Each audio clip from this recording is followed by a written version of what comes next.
All right, we are recommencing or opening. We recessed. Now we're what? We're reopening. What's the right term? I don't know what the right term is. We're starting. We're starting again at 4:02.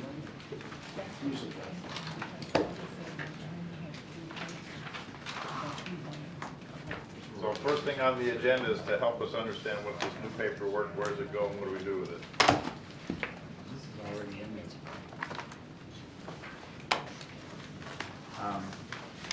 there. What you have in front of you is, we did not have Mr. Jackson's PowerPoint when he sent it out to you and made the copy, so we got that. And the first pages in the little stack that you have is his presentation. I think the other things you already have. That's correct. And then there's a few pages that you have that Greg Rainey had to update some dates on his, and so we're going to insert those in his presentation.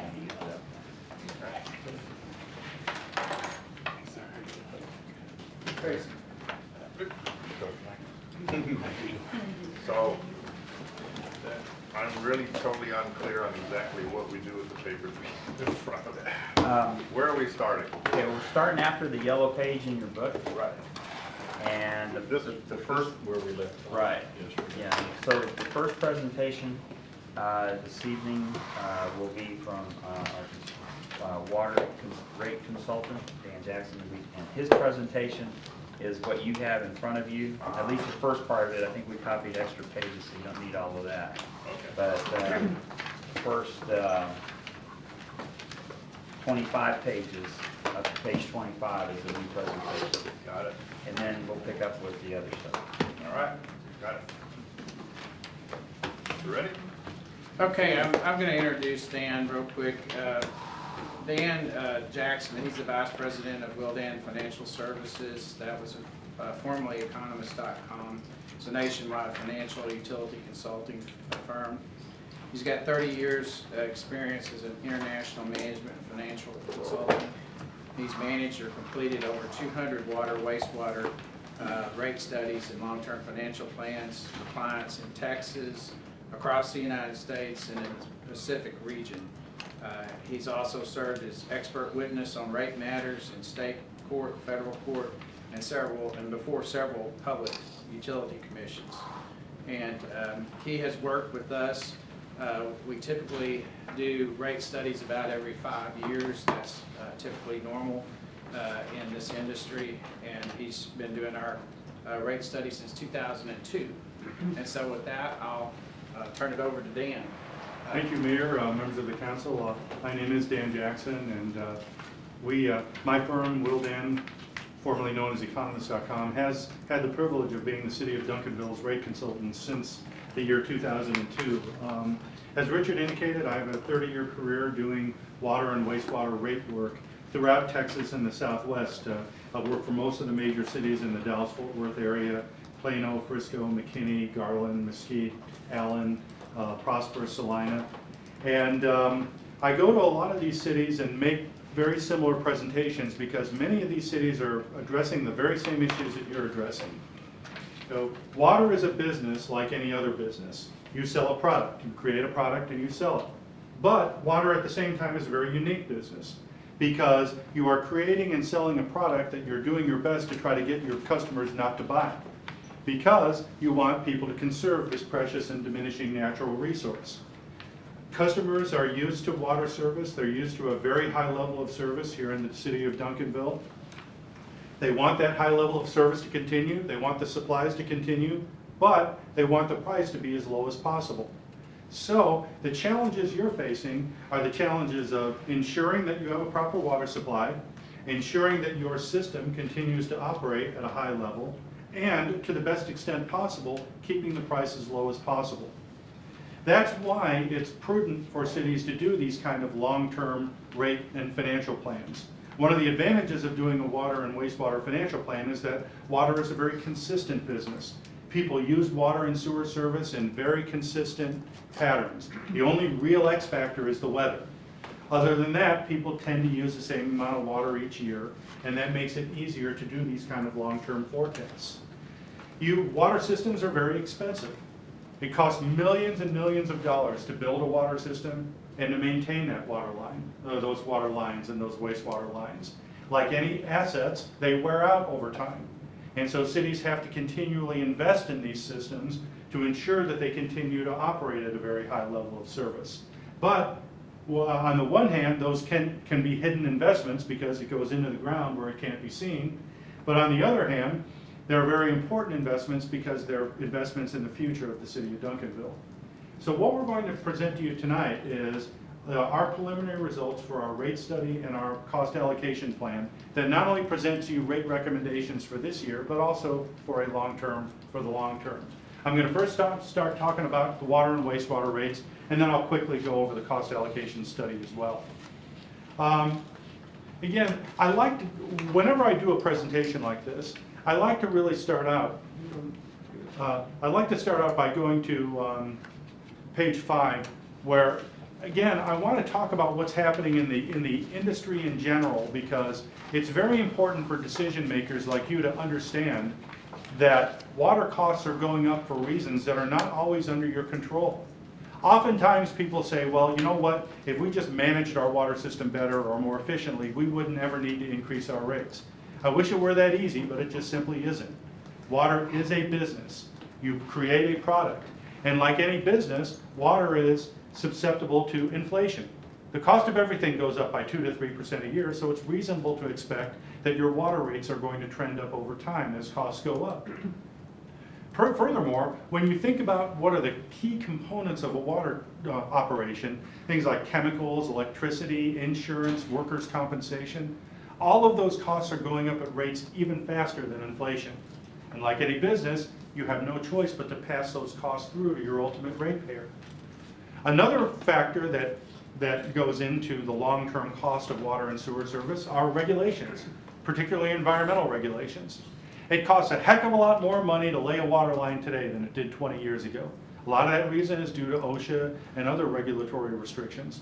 Well, guess what? They don't, the federal government puts mandates on you, but they don't pay for it. You have to pay for it. Another important factor is capital improvement plans. How you spend for capital improvements has a big factor in what your ultimate rates are going to be.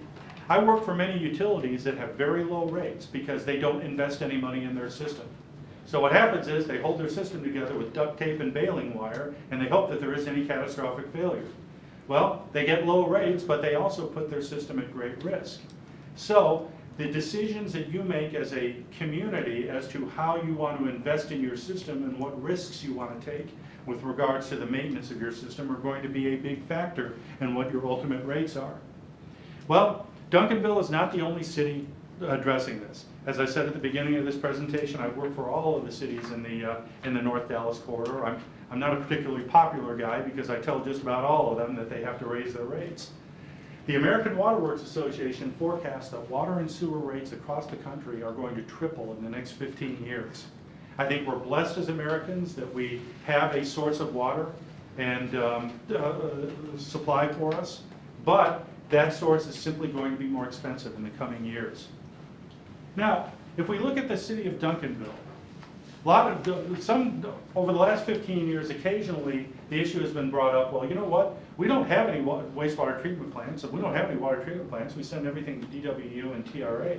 So why should our water go up? I mean, all we've got is some water lines. Well, yeah, that is true. But the city of Duncanville has 155 miles of sanitary sewer lines and 257 miles of water lines.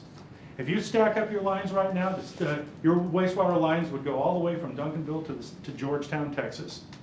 And your water lines would go all the way from Duncanville to San Antonio.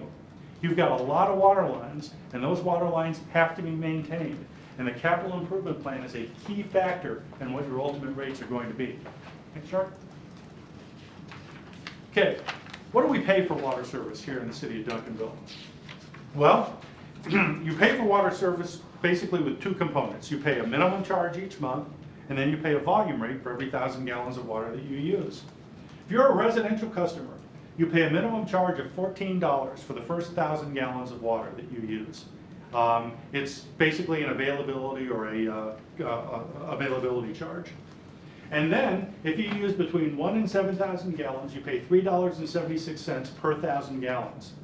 If you use between 7 and 15,000 gallons, the rate goes up to $4.85. If you use between 15 and 30,000 gallons, it goes up to $5.98. And above 30,000 gallons, it goes to $7.09. This is what's known as an inverted block rate.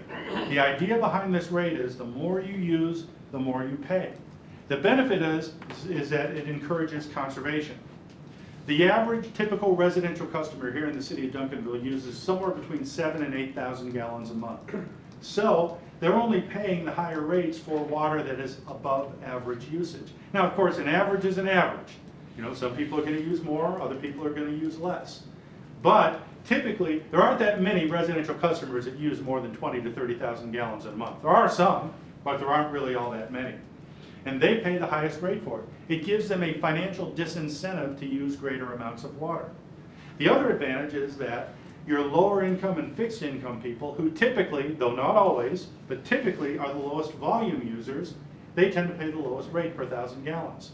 So inverted block rates have become very popular across the United States. And as a matter of fact, one of the first things that I did back in 2002 working for the city was to help the city develop an inverted block rate schedule.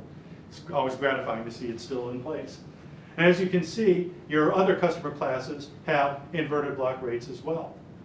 On the wastewater side, you pay a minimum charge of $19.25 and a volumetric rate of $8.22 per 1,000 gallons based on what's known as a winter average. Now, the question many people ask is, it's all well and good, but what do I actually pay for water and sewer service? And more importantly, how does it compare to other cities here in the Metroplex? Next chart, please. This chart right here is a comparison for 7,000 gallons of water and 5,000 gallons of wastewater for residential customers. Again, very typical usage level for a residential customer here in Duncanville. As you can see, if you live in Duncanville and you use this amount, you pay $88.69.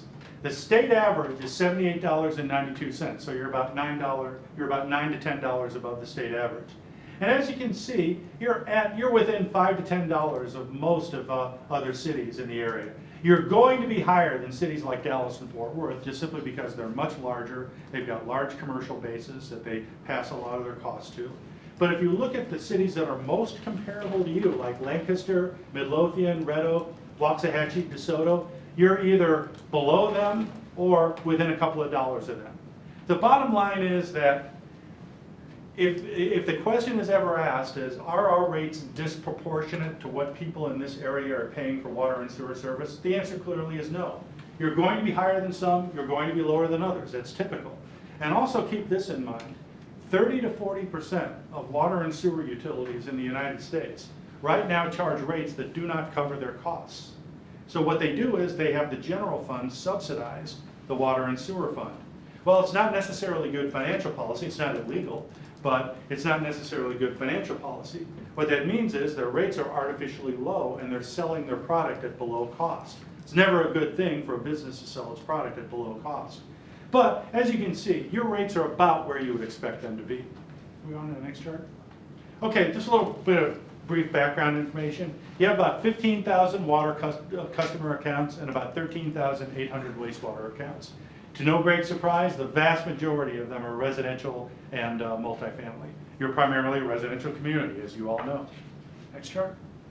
This chart right here is interesting, at least to guys like me, because it shows you how people use water here in the city of Duncanville. In the last year, fiscal year 2018, you're projected to sell approximately 1.3 billion gallons of water. That's the amount of consumed water. As you can see, 70% of it's residential. And then 9% of it, or 10% of it is apartments. So between your residential and apartments, that's 80% of your water usage. Commercial is about 13%, and then the others are just a smattering. But your primarily residential accounts, primarily residential usage. Next chart, please. This chart right here shows how your system is expected to evolve or grow in the coming years. One of the things when you do a long-term financial forecast, the idea is that you're looking not only at where your system is today, but where is it going to be tomorrow? Well, here in the Dallas-Fort Worth Metroplex, there are some cities, Frisco is a classic example, that are growing at enormous rates. And so their growth numbers are a very, very big factor in what their ultimate rates are going to be. Duncanville, as we all know, is more of a mature community. As you can see, you've got 15,189 accounts. You've seen some growth over the last couple of years. You've grown by a little less than 100 accounts. But we're anticipating the growth is going to be very nominal in the next 5 to 10 years. Next chart. Same thing's true with your usage. Your actual usage has actually trended down a little bit in the last couple of years. You had 1.4 billion gallons of water sales in 2015. It's come down by about 100 million gallons. But we think it's going to be fairly steady. Now, of course, the big X factor is rainfall and weather. If we have another drought year like we did in 2011, remember 2011, 62 straight days of 100-degree plus weather, usage for everybody spiked way up. So this is the forecast. The reality is probably you're going to see water go up and down and up and down. If it rains more, you're going to use less, and vice versa. But bottom line is your usage patterns are very, very steady. Next chart. Okay, we've talked a little bit about your usage and who your customers are and how they're using water. Now let's talk about what people are paying for water. In 2018, your water utilities cost of service is approximately $9.6 million, or $9.7 million. One of the couple of very interesting takeaways from this chart here. 36% of your water costs are Dallas water utilities. No great surprise, you buy all your water from DWU, so you pass through all those costs. So when DWU's costs go up, it's going to affect your rates, and when DWU's water costs come down, it's going to affect your rates also. Your CIP, or your capital improvement spending, is about 25%. Duncanville is very unique among the client cities that I work for. You have virtually no debt on your water and wastewater system. Most systems I work for have a fairly substantial amount of long-term debt that they issue to pay for system improvements. So I think it's remarkable that you have been able to manage your system with as little debt spending as you have over the last 20 years. I think that speaks very well to the overall management of your water and wastewater utility. So as you can see, debt service is only 4% of your total. Most cities I work for, it's 30%. So $9.6 million in water costs. Wastewater costs, about $9.1 million. And just like Dallas Water Utilities is the big factor in water costs, Trinity River Authority is the big factor in wastewater costs. Trinity River Authority is 42% of your total wastewater costs. And that's a very important factor because, as we're about to see, they're looking at some pretty significant increases in the coming years. Okay? So, how are costs expected to change in the next 5 to 10 years? Well, this is a financial forecast. A rate plan is a forecast. And a forecast is not a guarantee. It's a prediction based on a series of reasonable assumptions. Well, what are some of the reasonable assumptions we used in doing our long-term forecast? The first is that most of your personnel and operating costs are probably going to go up by about 3% a year. Cost of everything goes up by 3% a year, so there's no reason to expect that things like, uniforms and pencils and other basic operating costs are going to go up. Some expenses, our model has the ability to look at every line item in your budget and forecast its increase based on a series of assumed inputs. And so we're assuming that your insurance and workers' comp costs are going to continue to go up at higher than inflation rates. I think that's a reasonable assumption too. Some costs will go up as volume goes up, like chemicals, for example. If you sell more water, or if you buy more water, and certain maintenance costs too are going to go up as water volume goes up. But there are two factors that drive your long-term rate plan more than anything else. One is how TRA and DWU increase in the coming years, and two is how much money you put into capital improvements in the system. Those factors those are the whole ballgame in terms of your long-term plan. Next chart, please. Let's first talk about Dallas Water Utilities and TRA. Dallas Water Utilities, remarkably, has actually nominally decreased its rate this year. They had a very large lawsuit that they were up against Sabine River Authority. And forgive me, I'm not totally familiar with all the details, and I was involved in it, obviously. But as a result of the settlement, they are rebating some of the costs that they've incurred during the lawsuit, and they've actually nominally taken down their rates this year. However, This is a one-time reduction. And it is anticipated that starting next year, costs are going to start going back up again by Dallas Water Utilities, probably at the rate of about 4 to 5% per year. TRA, however, is expected to do some very significant increases in the next 5 to 10 years, 10 to 15% per year. Now that's a very high amount, but in all honesty, other regional water and wastewater authorities are seeing similar increases. North Texas Municipal Water Authority, for example, they're doing similar increases. I'm sorry, ma'am, do you have a question? 15% per year for how long? At least the next 4 to 5 years. So they're looking at some very significant increases. They've got a lot of capital construction going on. And once again, you know, North Texas and certain other regional authorities are seeing similar increases as well. As one example, North Texas is building a new reservoir called the Bodark Reservoir. They're going to spend $1 billion, billion with a B, to build that reservoir. Now the good news is that is a very valuable source of water. I mean, without it, the area can't grow. But you know what? $1 billion is a lot of money, and somebody's got to pay for it. TRA, DWU are facing a lot of the same kind of cost pressures that are going to force their costs up. And remember that pie chart, they're a significant portion of your costs. So when their costs go up, your costs are going to go up as well. Dan, can I interject something Absolutely. for a second? Jackie and I both serve on the TRA advisory board. And so what we do is we look at their budget as they prepare that each year. And of course, they have a budget that's estimated based on estimated flows of wastewater coming in. And then all the participating contracting entities share a proportion of the budget based on those flows. And what Dan is talking about with these increases, typically what we've seen in the past is about 3% increase in salaries coming from the TRA plants, and the rest of it pretty much is in capital improvements because they've got a very old system, so replacement of failing pipelines has become a critical area for them. I want to know something on this, talking about that we're getting a rebate over the lawsuit. Have we found out yet how much money? Well, the deal is, and I'm not real happy about this, is that they've made the decision to rebate us the money that we paid into escrow through this rate reduction rather than an eye for eye, tooth for tooth rebate. And I'm not happy about it, but I couldn't The do judge anything said it was about okay? I'm sorry? The judge said that was okay? Yeah.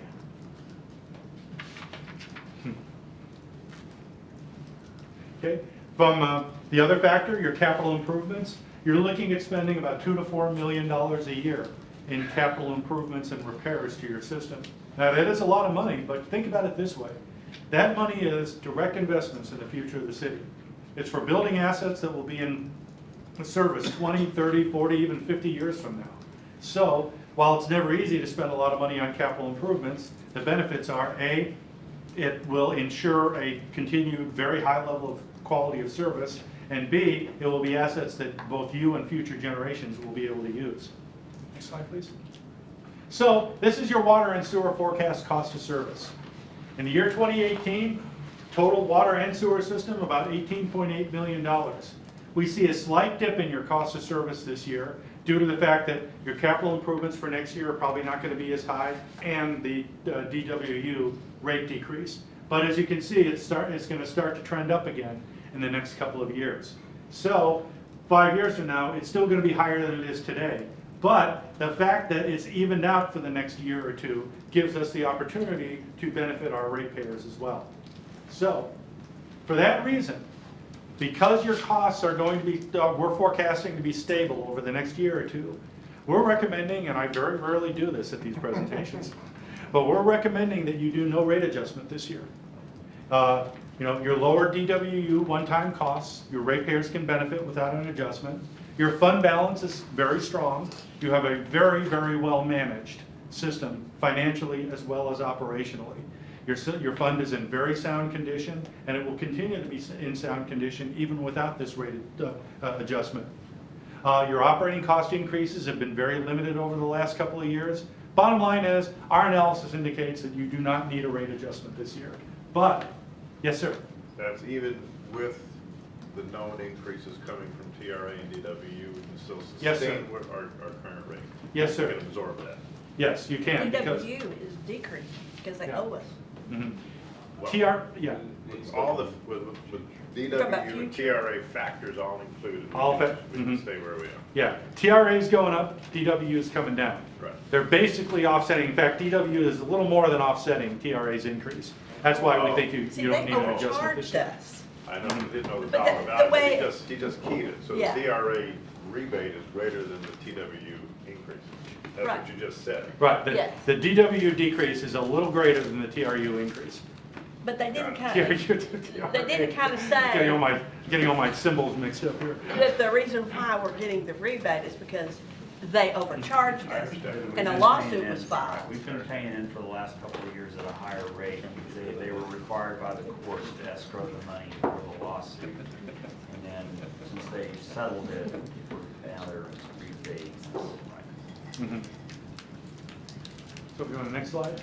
So as you can see, we recommend no change at all in your water or wastewater rate this year. However, it is a long-term forecast. And so next year, it's very unlikely that you'll be able to get by without an adjustment. We think you are going to need a nominal adjustment next year with a little bit larger adjustments in 2020, 2021, and 2022. We go to the next slide. This chart right here shows what the impact of the long-term rate plan is on your customers. Your average usage for residential customers is about 7,000 to 8,000 gallons a month.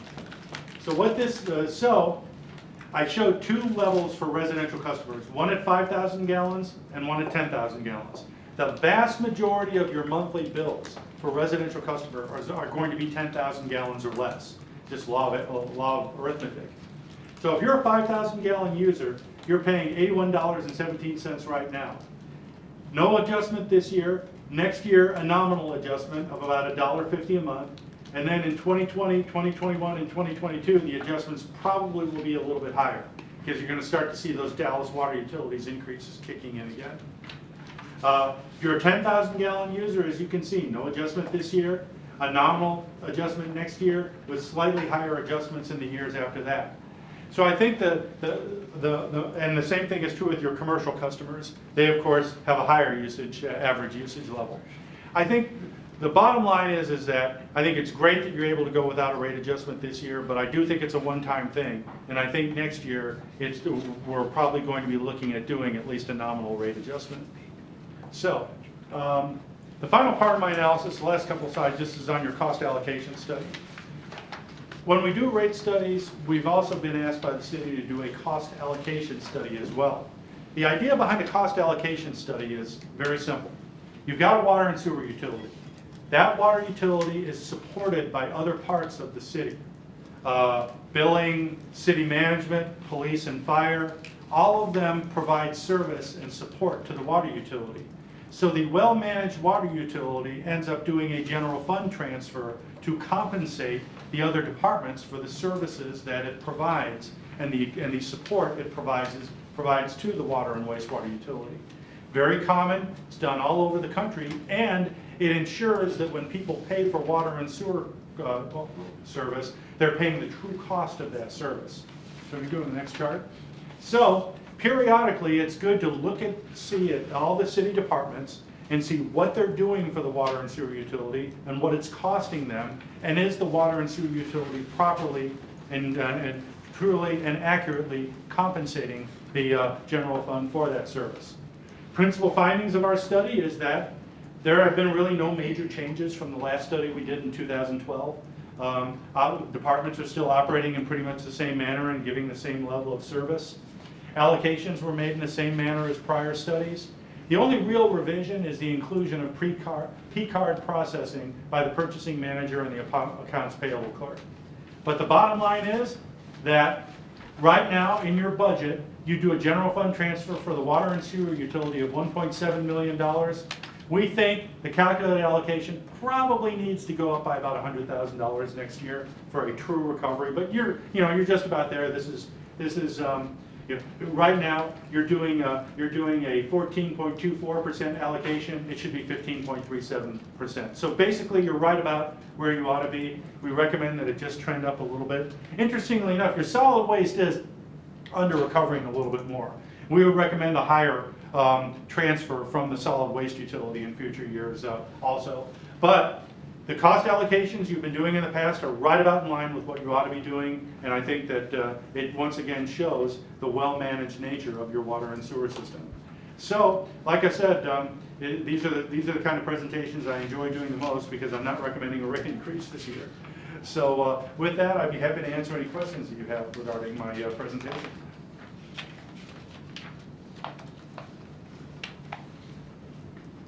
If it were an increase, you'd probably have a lot more questions.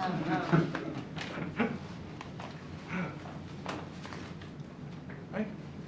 If there aren't any questions, I'll turn it back over to Richard. Thank you very much. Thank you. Okay, what we're going to do now is step into looking at the revised FY18 budget.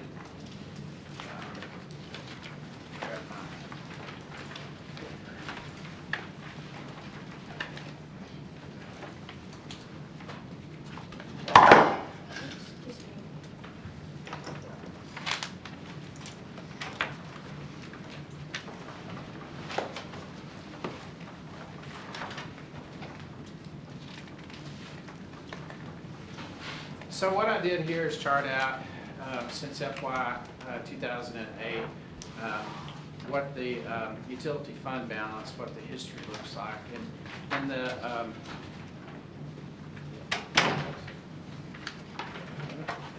there we go. And so the blue columns here, all those columns indicate years in which we had rate increases, and have the amount that we reserved, the $1.5 million margined off for. That's the money that we've set aside for our automated meter infrastructure program that we hope to get started on next summer. So if we look and do our normal comparison here, the 2018 adopted, compared that to the revised budget, and look at the ending fund balance, you can see that that ending fund balance we project for FY18 to be about $6.3 million. We ended 17 with about $7.8 million, so we're spending down some of that fund balance in this year by about $1.4 million. Then we look at the, make those comparisons and differences. You can see that our revenues from projected to revised decreased about $902,000, and our sewer revenues increased about $66,000, and our total other revenue increased about $486,000. And move into the explanations there. Other would be categorized as what, Rich? I'll get to that in just a second. I'm sorry. Our water revenues, they decreased the $902,000, and that was really based on the revised forecast. As Dan mentioned a minute ago, it's very difficult to predict what usage is going to be, and so I adjusted that based on the most recent data that I have and where it's trending.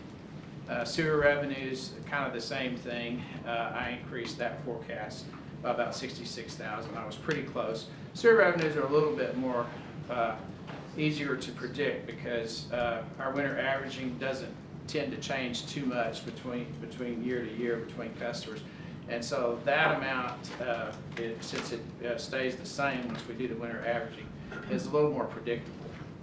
Our other revenues, as I mentioned, are up $486,000. We had a $46,000 increase from investment income. As I mentioned in the general fund discussion last night, that's just because of rising interest rates, and I'm able to earn a better rate of return.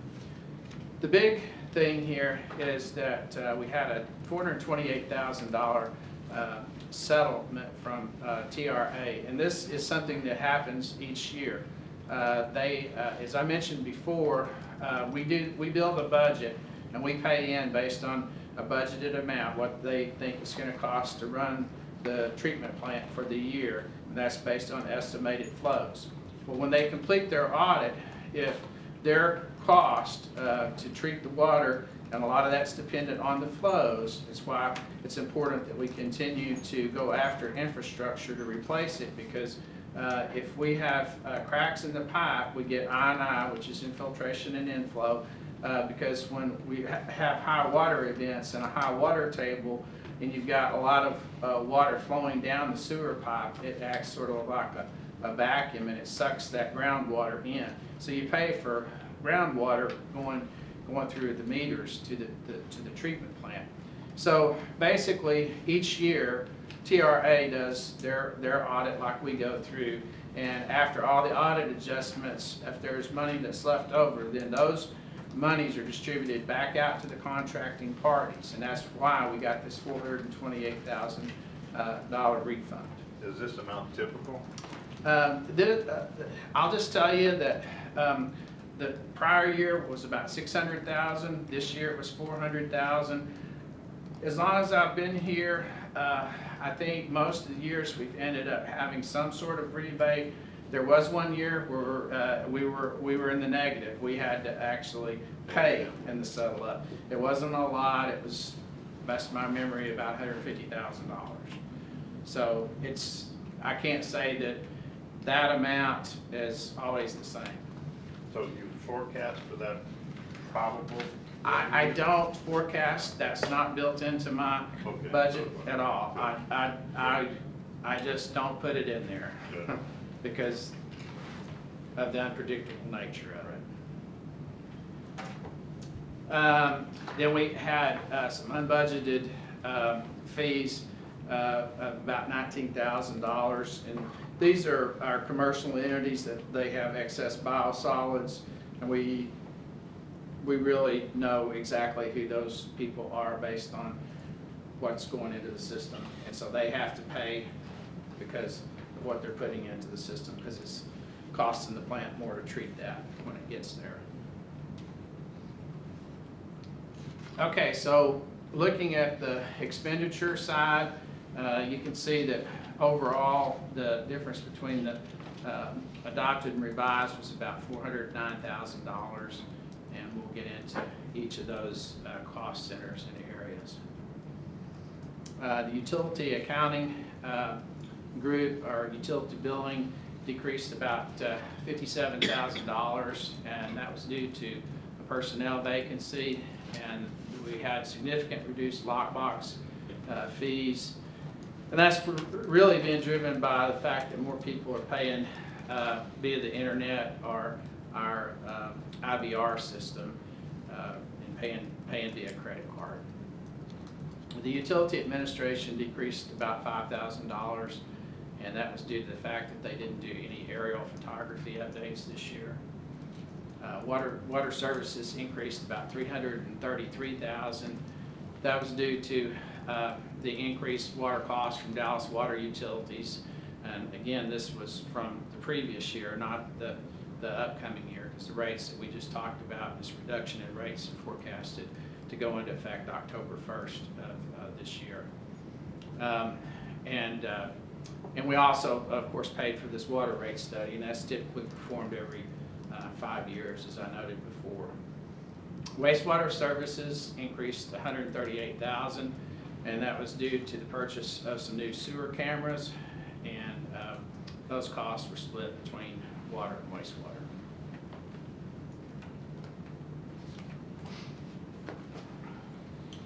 So let's look at the solid waste fund for a moment. My projected ending fund balance there's about $402,000. We ended fiscal year 17 with $441,000 fund balance, and so my prediction is a little bit less drawdown than what we had in the original budget, but we are drawing down on that fund balance because our rates are not supporting our cost. Yeah, I need to ask a question just due to my lack of knowledge. We have the utility fund and we have a separate solid waste fund. Yeah, the utility fund is for water and wastewater, and the solid waste is for garbage pickup.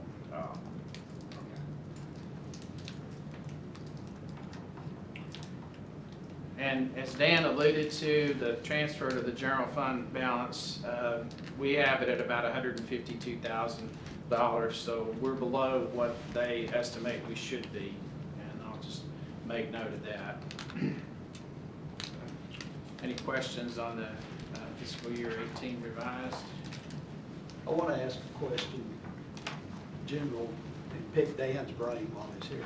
Okay. Since he's on the clock.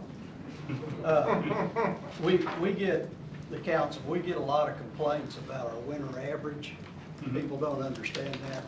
Of the cities that you contract with, how many of them have a winter average, and do they all, the ones that do they do it like we do, where it's just 3 months?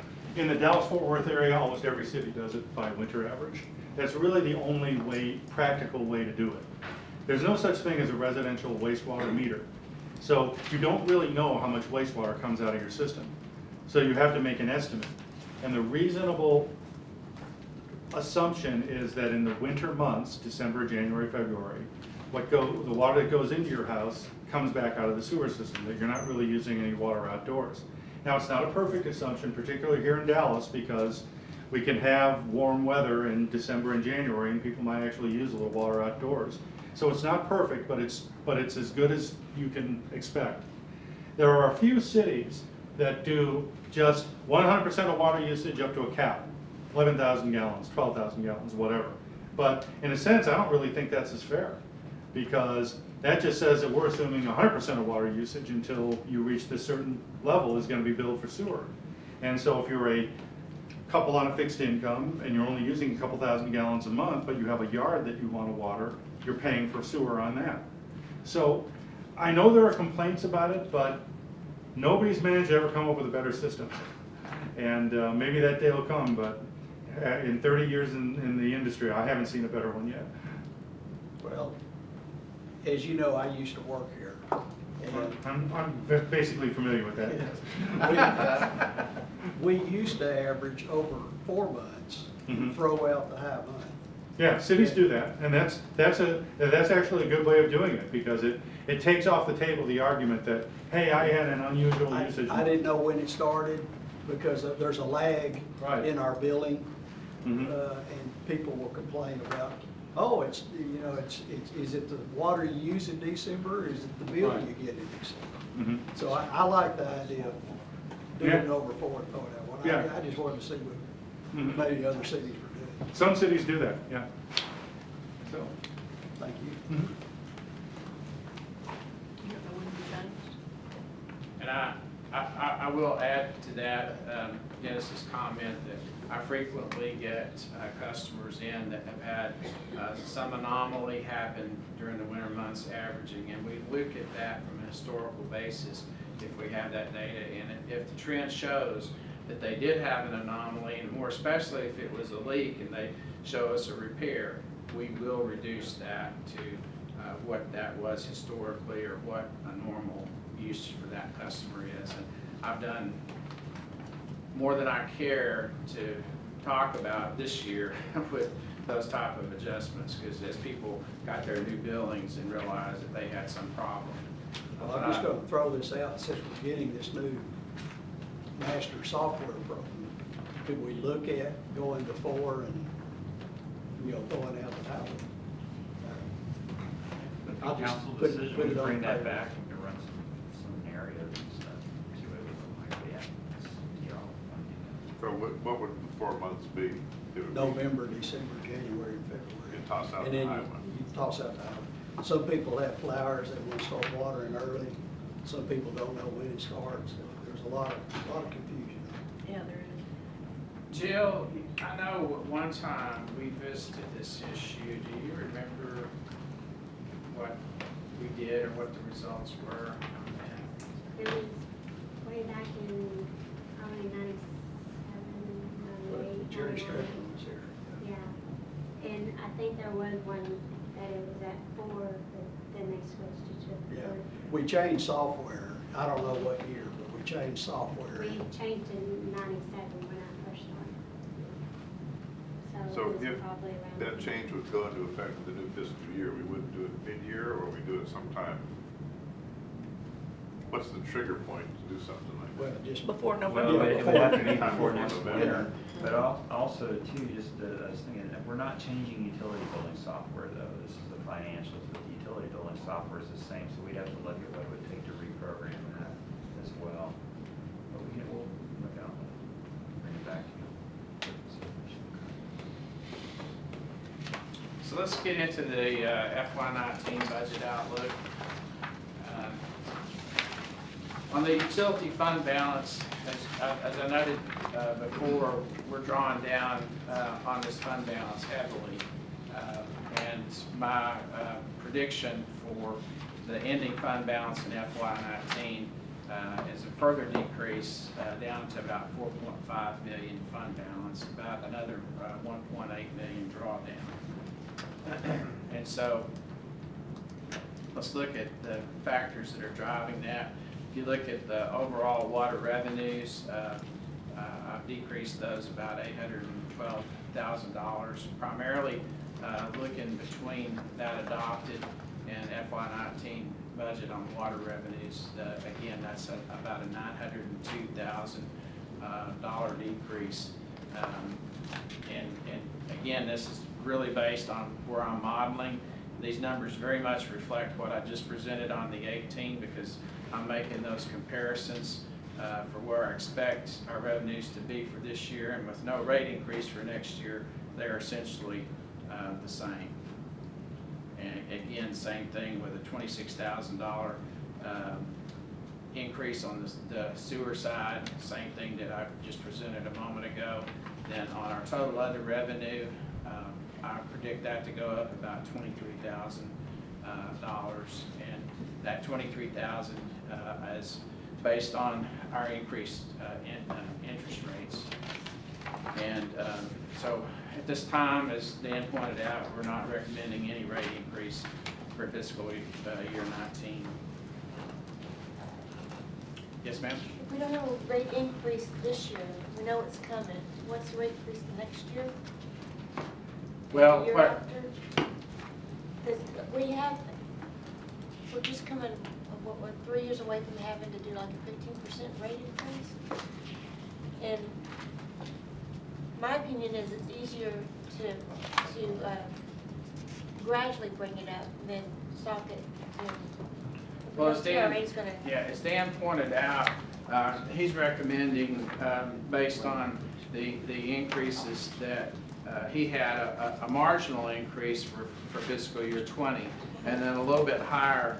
And at this point in time, you know, what I have done for the last couple of years is I've taken the rate model that we had from the previous study, and I've really only passed through the increased costs from Dallas Water Utilities and TRA. In other words, I made a weighted average calculation so that our rate increases just reflected that pass-through. And it's likely possible that we can continue to do that for a few years. Yeah, if y'all recall too, I think it was probably after that rate study, the council at the time had passed a step increase each year. It programmed in, I think, a 5-year rate increases. And the last few years, what we've done is been able to come in under that. So when we've shown you those rates, we showed you what was in the original plan, and yet we have recommended something less than that. So again, you know, he is looking at it and forecasting based on what his assumptions, but then we will, you know, take a look at that each year as we get into it and looking at fund balance, what our CIP is, and what the actual costs are that are being passed through to us from DW and TRA.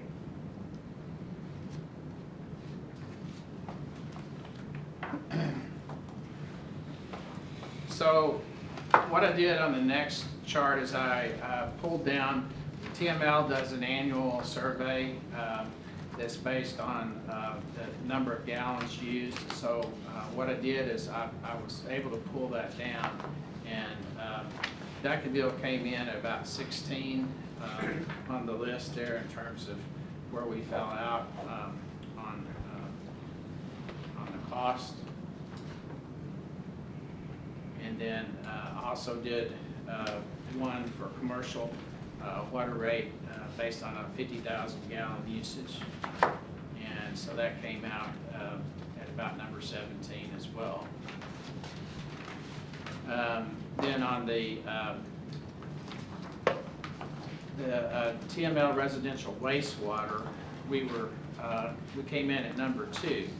And I made a note there because there are quite a few cities that don't use winter averaging the same way we do, or don't use it at all.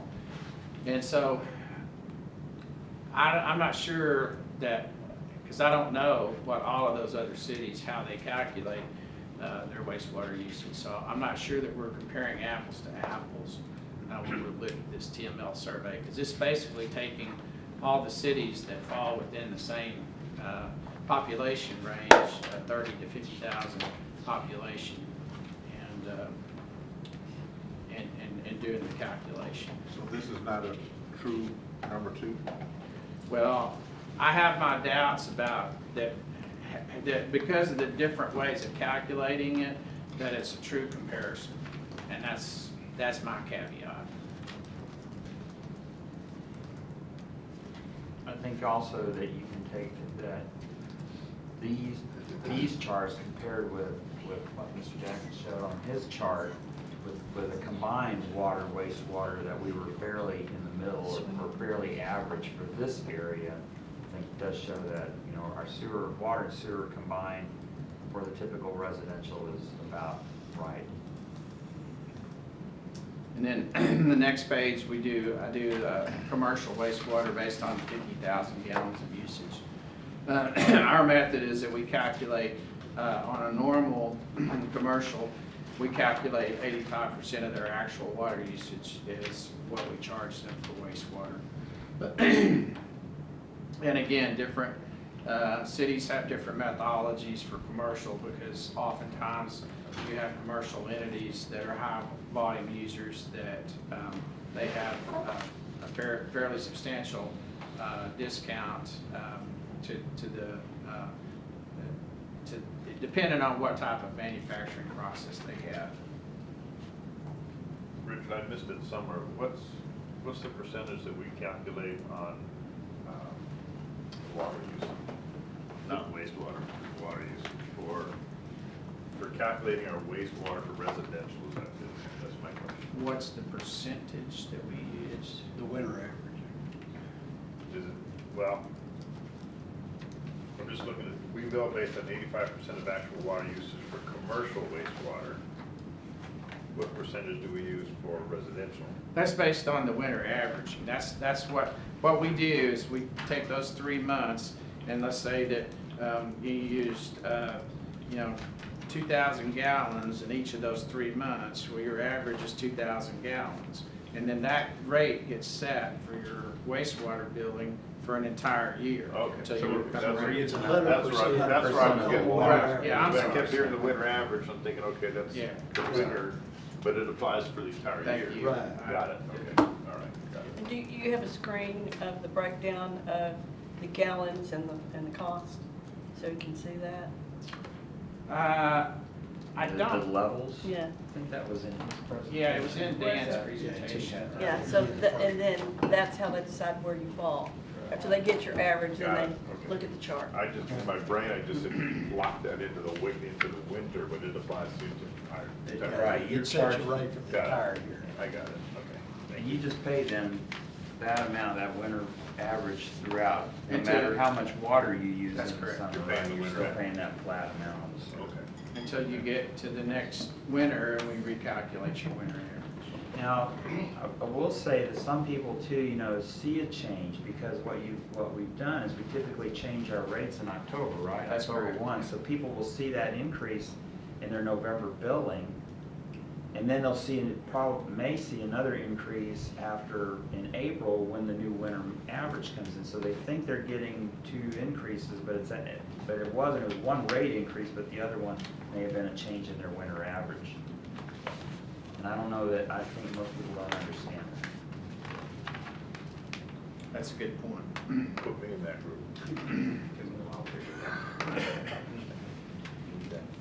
All right, let's look at the expenditures in the fiscal year 19 budget. You can see that overall the total fund expenditures increased about $256,000 compared to the adopted budget. If we look at utility accounting, they decreased about $32,000, and this was primarily due to the fleet replacement savings that I spoke about in the general fund. This was when we did our analysis of all the fleet replacements that were needed. We had substantial savings and reduction throughout all of the general fund and utility fund as well. Utility administration decreased about $5,000, and that were due to a number of miscellaneous sundry reductions across a lot of different accounts. That whole $5,000 was, $100 here, $100 there kind of thing. It would have taken 3 slides probably to actually detail out all of those things. Water services decreased about $280,000, again due to the fleet replacement savings and the reduced DWU rates to accommodate this rebate of our escrow funds collected from Sabine River Authority dispute. Wastewater services decreased $38,000, again due to fleet replacement savings, but they were somewhat offset by increases in their legal and professional services because they're about to do a new I&I study. And Greg, you want to make a comment on why it's necessary to do an I&I study periodically? Yes, so as we were talking earlier, the intent is to minimize how much groundwater we pay TRA to treat, because that's just a loss. And so what we do is we do sewer basin studies every year, and we just sort of go around the city and test and see where we have failures. And so this is just our way to identify issues within our sanitary sewer lines so that we can identify where we need to pipe burst, or do in situ form or any other methods in order to reduce that inflow. So again, the intent is that the only thing that goes in our sewer lines is the stuff that we are being reimbursed or being paid for the treat. The increase is that we talk about a little bit for I&I is we want to transition to, in addition to just doing what's called a smoke test, and so we're doing some this year. So they'll put smoke into the sewer lines, and wherever we see smoke come out of the ground, we know there's an issue there. But what we're also adding is TV. So we have a recorded, we send a robot down and we record the pipe as well. So that's was a little bit extra over what we paid in the past because we're adding an extra capability.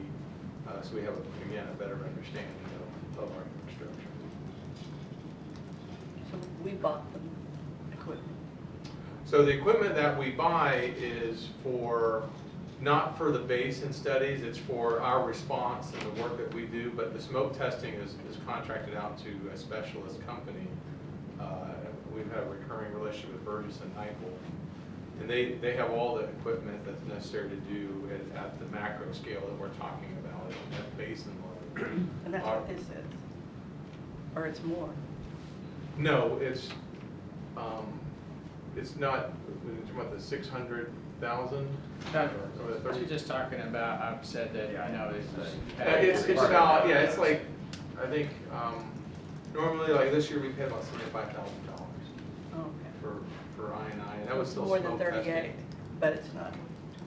And this, we paid 75, but normally with our old budget, this coming year we're budgeting 100, so it's the smoke testing plus the $25,000 to get everything cameraed and recorded as well, so we have a visual.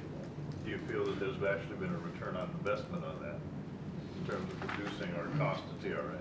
I would have liked to address that because being on the advisory board, we're very much in tune with those costs because we're monitoring those budgets and helping build those budgets and actually approve those budgets. And I can tell you that based on the feedback that I get from TRA, and they monitor, they have ways of calculating this difference for the I&I based on what they know are normal flows for us. And then when they hit the heavy high water events, they know to look for that, and they make a delta calculation there.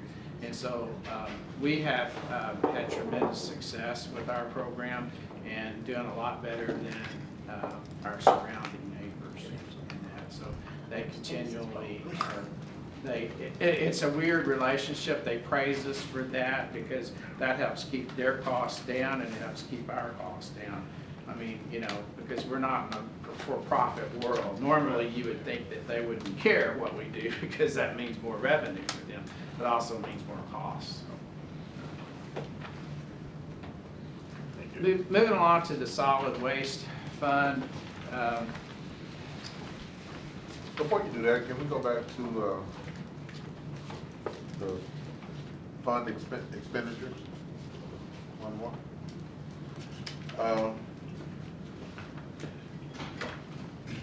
And I guess I need you to help me, Richard, because I know I'm looking at the revenue, and it says, first of all, on the expenditures, down here it says, there's a line that says, other non-operating expenditures. What are those at $7 million?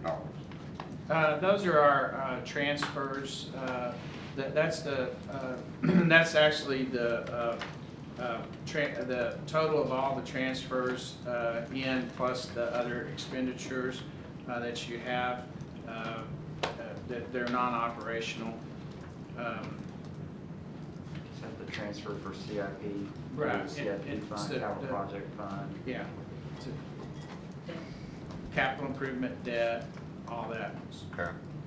Well, on the revenue, it says our total revenue for 18, 19 is 17 million. And expenditures is 18 million, almost 19. Is that normal? Yes, sir. So, in just plain terms, we're bringing in less than we're spending? Well, we are, but again, as Dan pointed out, one of the big factors is how much money you put into capital improvement. How much of that old pipe, you know, can you afford to do in your budget? And we get into years where we're not just replacing pipe, we're rehabilitating water tanks, water holding tanks. And those costs, we have less, that's the word I'm looking for, we have less discretion about those things because we have to have those tanks rehabilitated to keep within the standards of the TCEQ. So that's a great question, Patrick. So what you're answering brings to mind what I'm thinking about in terms of life cycle costing. Like in one particular year, we may spend more than what we brought in, but you take that expenditure out over the term of its life.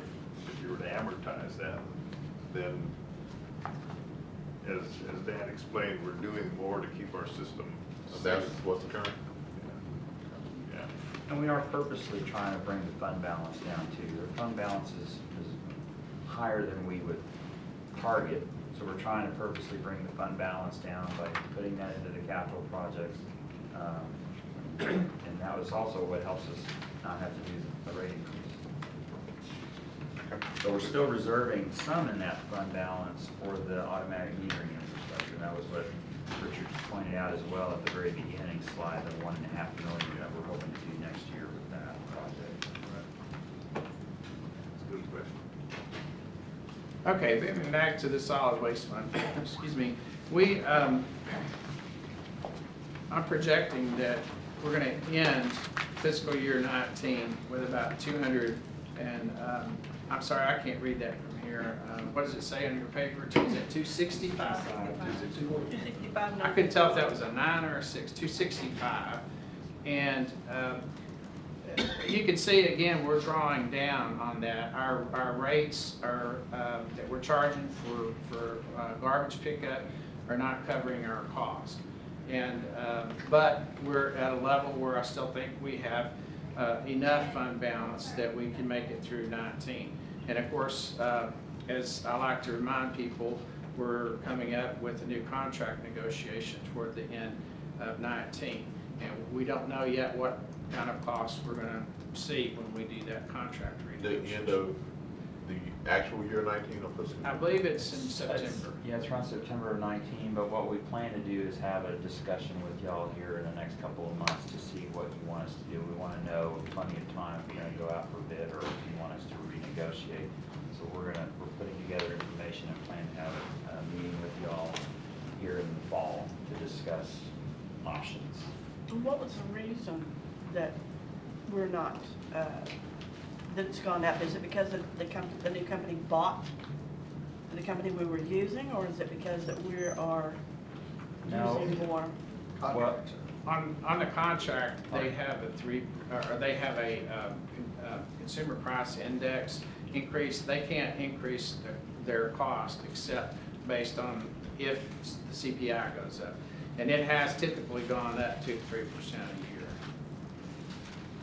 But We haven't really raised rates that much either, so our revenue coming in is really not kept up, but their costs are going up too, and if you've read, lately, a lot of the news about the recycling market, they're not getting anything for recycling, it's costing them money for recycling, and that's pretty common throughout the country right now. So we've made a conscious decision to not pass through increases from Republic to our citizens. But all this, like when we have the bad weather and we have all this, like tree limbs and all that stuff, is that? that typically is one of those things where we have to reach into that 75-day fund reserve that Kevin talks about in the general fund. Oftentimes we have to tap into some of that money if we don't have money in the solid waste fund to cover it. But is that part of the reason why? Because some years we have storms and some we don't. Right. And they have a certain level of service on the brush pickup that they will do, but like, was it last year that we got way behind? We had to bring in extra, and that cost us. And then we had to pay for the chipping of all of that too, so that was not part of their contract. And we actually, they picked up additional that we paid for, and we also brought in another contractor as well, just to get caught up on that. Because we had to, I think we had 2 storms that winter, and then with the normal brush itself, tends to peak in the spring, and it just hit us really hard last year. This year we've been okay. We're going to have to do probably better policing on that, because I know my district butts up to Dallas, and the neighborhood caught Dallas bringing their limbs and stacking it right inside the line. And in talking to those people, they said, well, Dallas doesn't pick it up, Duncanville will. We have a very generous brush pickup program within our contract. But those are some of the things we'll talk with y'all about. So, About policing? well, just about what levels of service, are we gonna, what levels of service should be part of basic levels, and what services should we charge for? Because that then affects the rate. So there's a lot of factors involved with it, and we're meeting with Republic and having discussions with them to bring more information to y'all. But again, right now we're good, and we don't want to make any changes, but we know that there will be changes once there's a new contract with whoever it is. Well, I don't want to pay for Dallas bringing their, Yeah. and neither did the neighbors. My phone started ringing. They are literally bringing it over the line, right out there by where we touch. Pretty sneaky. If they would take pictures and document that, Oh, I think they sometimes tell them off. well, that's even better. So to sum up the utility fund, we're recommending no water, sewer, or garbage rate increases for fiscal year 19. Again, this contract renewal's due in 2019, and as Kevin pointed out, we'll have additional discussion with the council later this year as we gather more information. Do like to remind everyone that in the utility fund, again, we have that $1.5 million reserved for the AMI project that we hope to kick off next summer. And with that, entertain any questions? Otherwise, turn it over to Mr. Greg Rainey.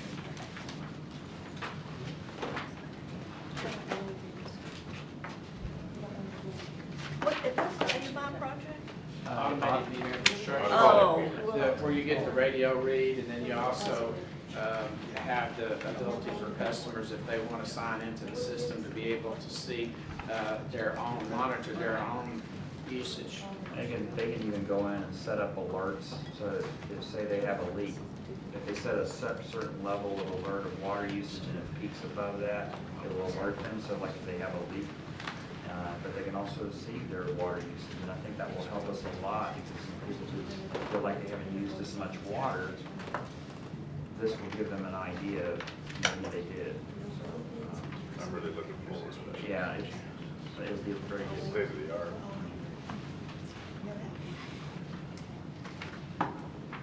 Good afternoon, Mayor and Council. I just want to highlight, I think you had this little paper clip. I went back and there were some dates that I changed on the background on the way ahead. So those are just amended for your book. Yeah, there's like a slide. And the pages are numbered, so hopefully that should help. The background replaces 3. Yep, I'm sorry. Oh, wow, there's different. Yes, sir. So that's 3. Background replaces page 3. The bar chart replaces slide 15, and then the way ahead replaces the slide right after that. The timeline. Got it. Sorry.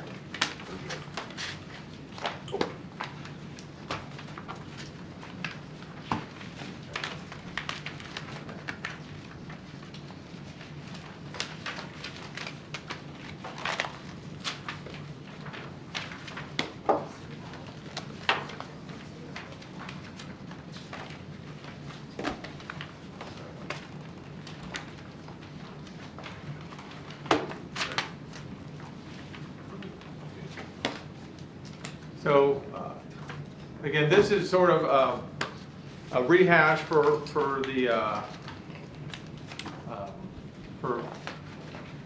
Mayor and Councilman Matt Burnett. These are slides that the other council members have seen, but we briefed previously. We asked council for guidance. We got some input. And then we were waiting until through the elections before we came to the new council just to continue this and get this locked in place. So again, just to go in through the background, we've been since 1997 is when we started with a drainage utility fee program, which again started the process of collecting fees to help maintain our stormwater infrastructure. 2000 and then 2010, the utility fee rates were updated. And then last year, we got an initial concept briefing by Priest and Nichols.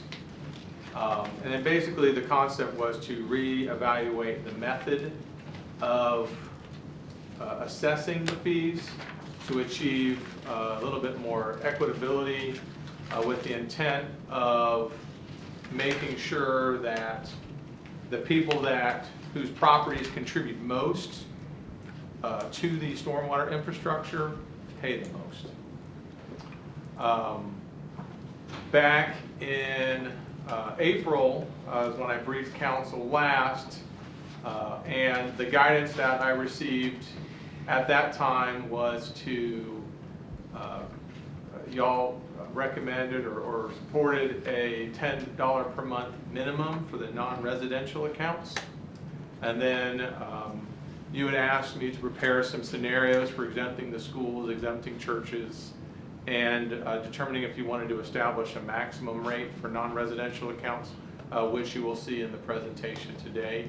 And that brings us to tonight, to again get your guidance so that we can finalize the ordinance and prepare for adoption if that is what you want to do. Did we say exempting schools and churches? I thought we said. No, large. no, you asked me to prepare Yeah, scenarios okay, to to see. inform your decision. Yeah. Basically the only, Because that's contradicted to who contributes the most, pays the most. yes. Okay. So again, really the takeaway from council previously really just established the floor. Now it's who participates and if we want to cap it or just let it be constrained at the top end. So again, the drainage utility fee covers drainage administration. So out of the stormwater fee or the drainage utility fee that we collect, it does cover 4 FTEs. Part of it covers our drainage crew, part of our civil engineer. It covers the O&M for our stormwater system, and then covers our municipal separate storm sewer system compliance. Again, our storm sewer does not get treated like we were talking about. The whole idea is to not treat the groundwater, but the implied mandate from the state and the federal government is that we make sure that the stormwater, as we collect it, as it goes into the drains and goes into the creeks, that we've done our very best to ensure that it's pollution free. And so that's the whole MS4 compliance process. Then again, it as well captures our capital improvement projects, the bag wall program, and then any infrastructure, any studies we need to do, and master planning. So here is the current drainage utility fee structure. So as you see here, the single family residences and the townhomes pay $3.50 a month. Apartments pay by the unit. And then we have multiple tiers of commercial. But what I want to point out is that the sizes that you see here are tied to the parcel, not the impervious surfaces. It's like, oh, your property is 5 acres and you pay this much money, regardless if it's grass or if it's building. And then right now what we're doing is the churches and the ISD properties are basically billed as houses. And then one last thing is, do note that we only charge utility fees to properties that have an active water meter, because our billing for utility, for the stormwater utility, is tied into our water, wastewater utility. That, basically the city services bill that everybody gets a month. So if there's nobody to get a bill, we're not collecting stormwater. So again, just as just an illustration of what we were talking about before. So a residence is $3.50 a month. As you notice, what we're paying right now for, if you look at this tier 4 commercial, it's 170,000 square feet, but what you're seeing is the blue is what is considered impervious. So this is the part where we say that the water that hits the concrete, the water that hits the roof, is the water that's going into the storm sewer system.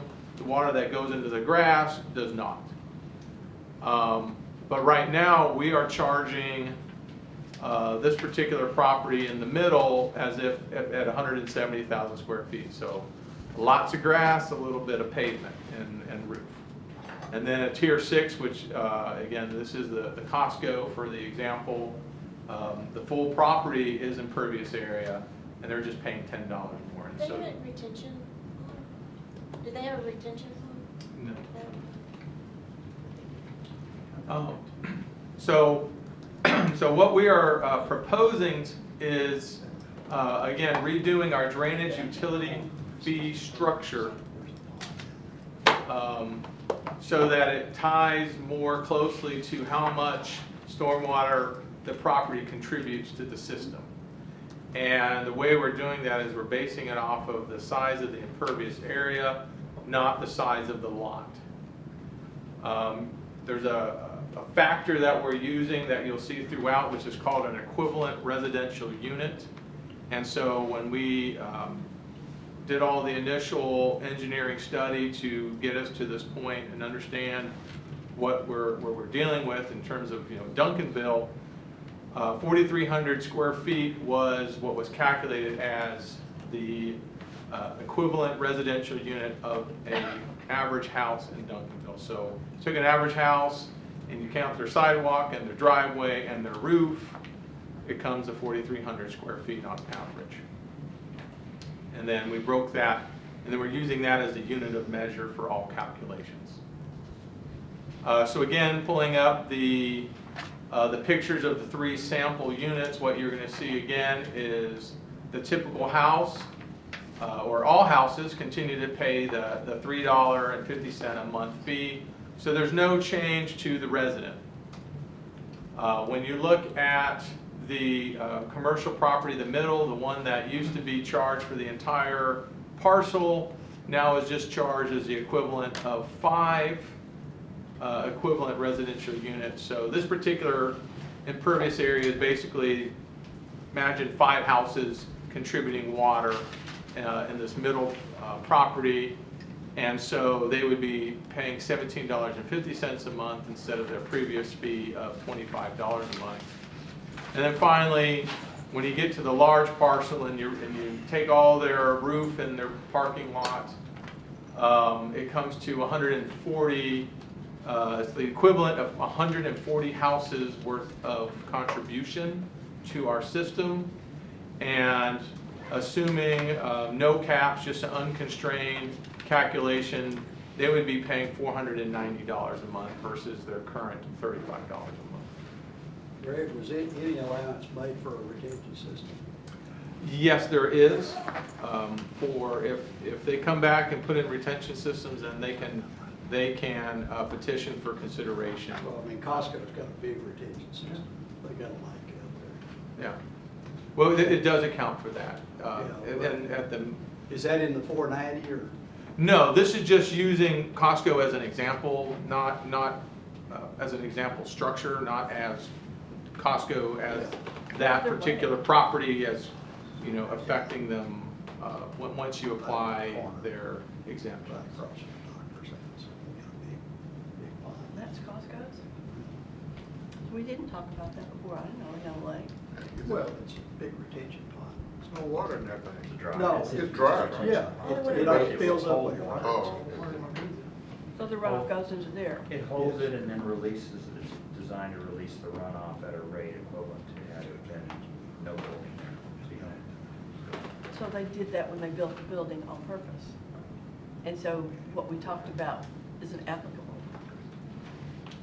Because we were looking at them.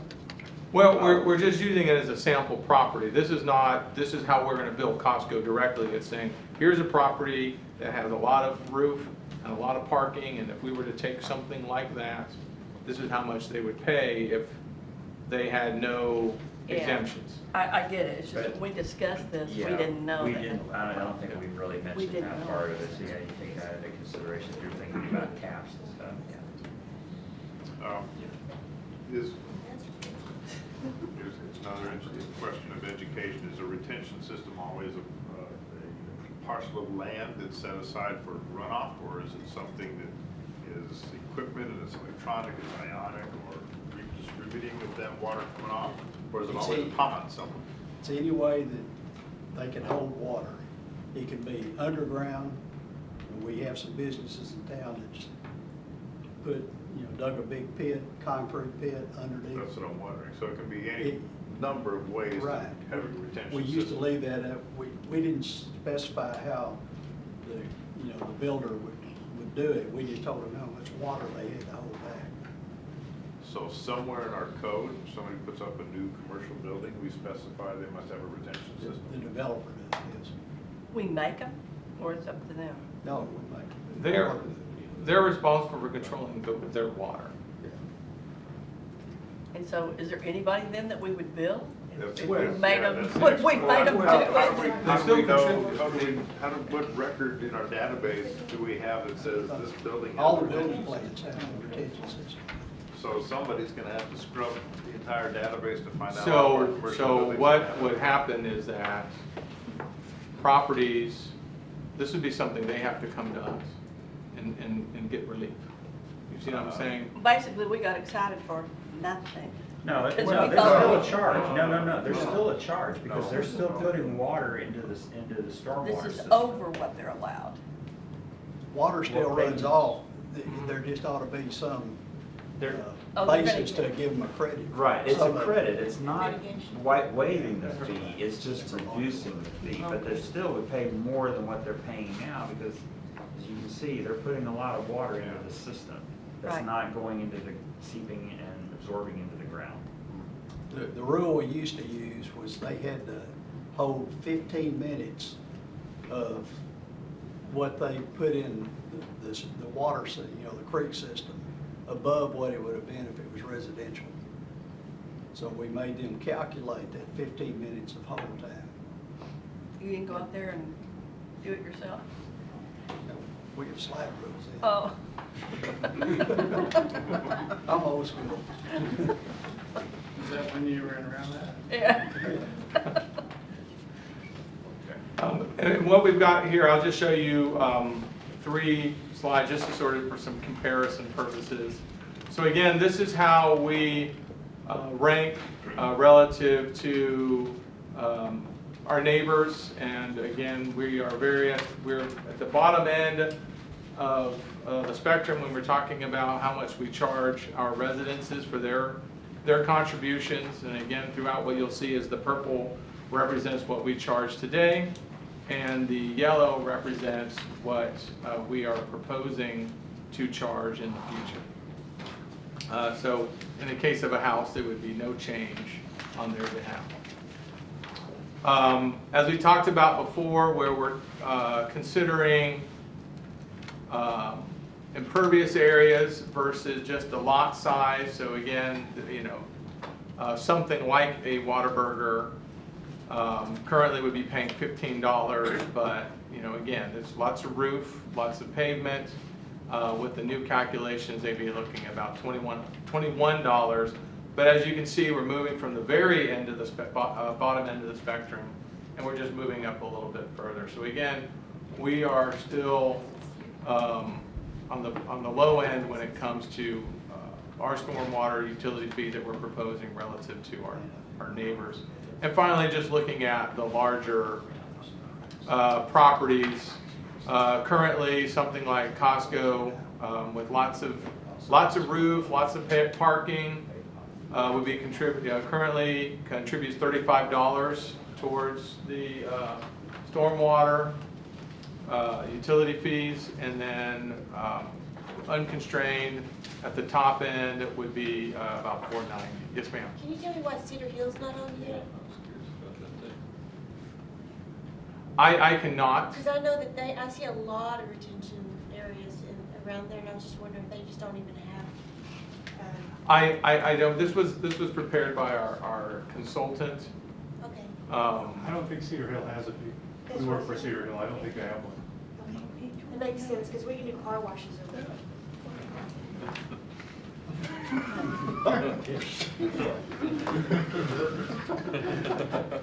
We get the trees and they get all the car washing.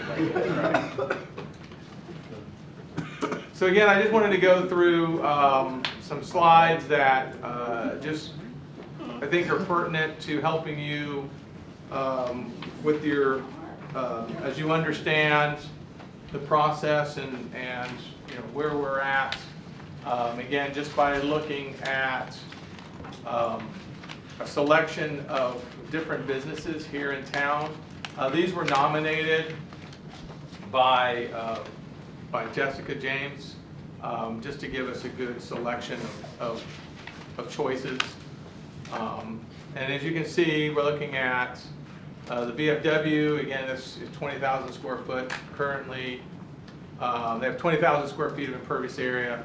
They currently would pay $15, but under this proposal, they'll be looking around $14. If you look at, again, Costco, $35 currently, but this would be around $4.90. Masco, we go up to 1,050. Again, this would be unconstrained. And then the high school, again, if you, based on your decisions, would be paying $1,500 or almost $1,600 a month. And again, what I also want to see is you to see down the bottom, these pricing that you'll see will be reflected on the second page. But you can see we have a big bulk of our properties are below 200,000 square feet. Again, this is the commercial properties, and then they just really peter out toward the top end. So we're really looking at very few properties that are paying even greater than $200. And we'll go through the next slide. So the main takeaway that I want you to look here, the slide after this is the bar charts for comparison purposes. But the main thing I want to talk to you here, this is definitely an eye chart.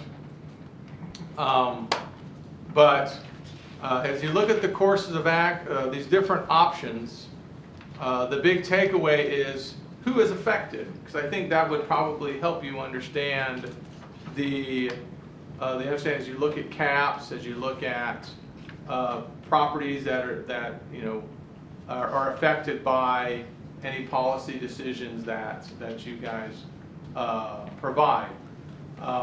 The main thing is that you'll see is that the $10 floor.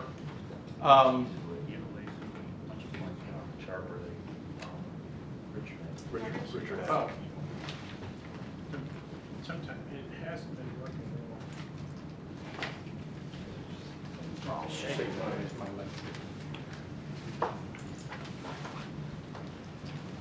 Okay. So what I just want to sort of orient you to is, I've for the sake of space, and I hope it's more legible for y'all on your handouts. But the codes, we have some acronyms up here. So SFR is single family residence house. You'll see C/I, that's commercial industrial. School districts, ISD, and then churches is CHR. And then this big box here just sort of talks about what the properties are affected. You'll see there's dollar value. So currently, as you can see, the current fee structure right here, we bring in roughly $668. Let me turn my page too so I can follow along with y'all. Okay, and then what we've got is different options. And so we have an option where nobody is exempt. So again, that's the one where the churches and the school district contribute. Then there's a $10 minimum, but there's no cap. And then option 1A is $10 minimum, but there is an exemption. 2 and 3, again, just look at different scenarios as you determine whether or not you want to examine a cap on properties, and then whether or not you want to charge the churches or charge the school district. And again, you'll see what's affected. So I'll let you all look at that real quick. Just let me know if you have any questions, and we'll continue on. Hopefully, and again, what you're really looking at is there's really not a lot of difference. When you look at the overall values, the schools and the churches have very little contribution to the bottom line. Right now. Right. Well, you'll see on the bar chart where it really sort of lays all the different courses of action side by side.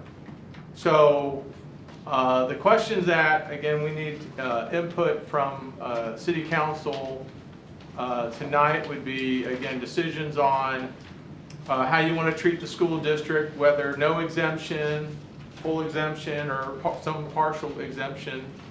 The same with the churches. And again, right now we just treat a church and the school, each of the school properties, as if they are a house.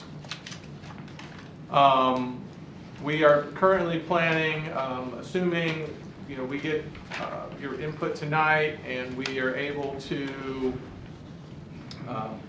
approve this ordinance at the first meeting in August, we're planning on going live in February. So the question would be, do we want to, if we go with this revised rate, do we want to go full amount in February, or do you want to have some kind of ramp-up period? Again, some of these commercial entities would be going from like $35 to possibly $500. You know, that could have an impact on their budgets. Do we want to continue charging the fee to only properties with an active water meter? Again, that's you know, what we as staff recommend, because that's the way our systems are set up, and we really don't have a way to bill folks without having an active water meter. So, just out of curiosity, Greg, take the vacant Vineyards portion of the shopping center on Wheaton. It's the old Vineyard Shopping Center. It's been vacant for quite a few years, but some portion of that shopping center is active. So does that vacant portion have a water meter? When we met with utility billing, this is one of the reasons why you see that there's you know, we're allowing for about a 6-month ramp up. We have a lot of unique things. So there are some commercial entities, shopping centers, where the meters are separate. We have some where it's a shared meter. We have like some duplexes that have 1 meter, some duplexes that have 2.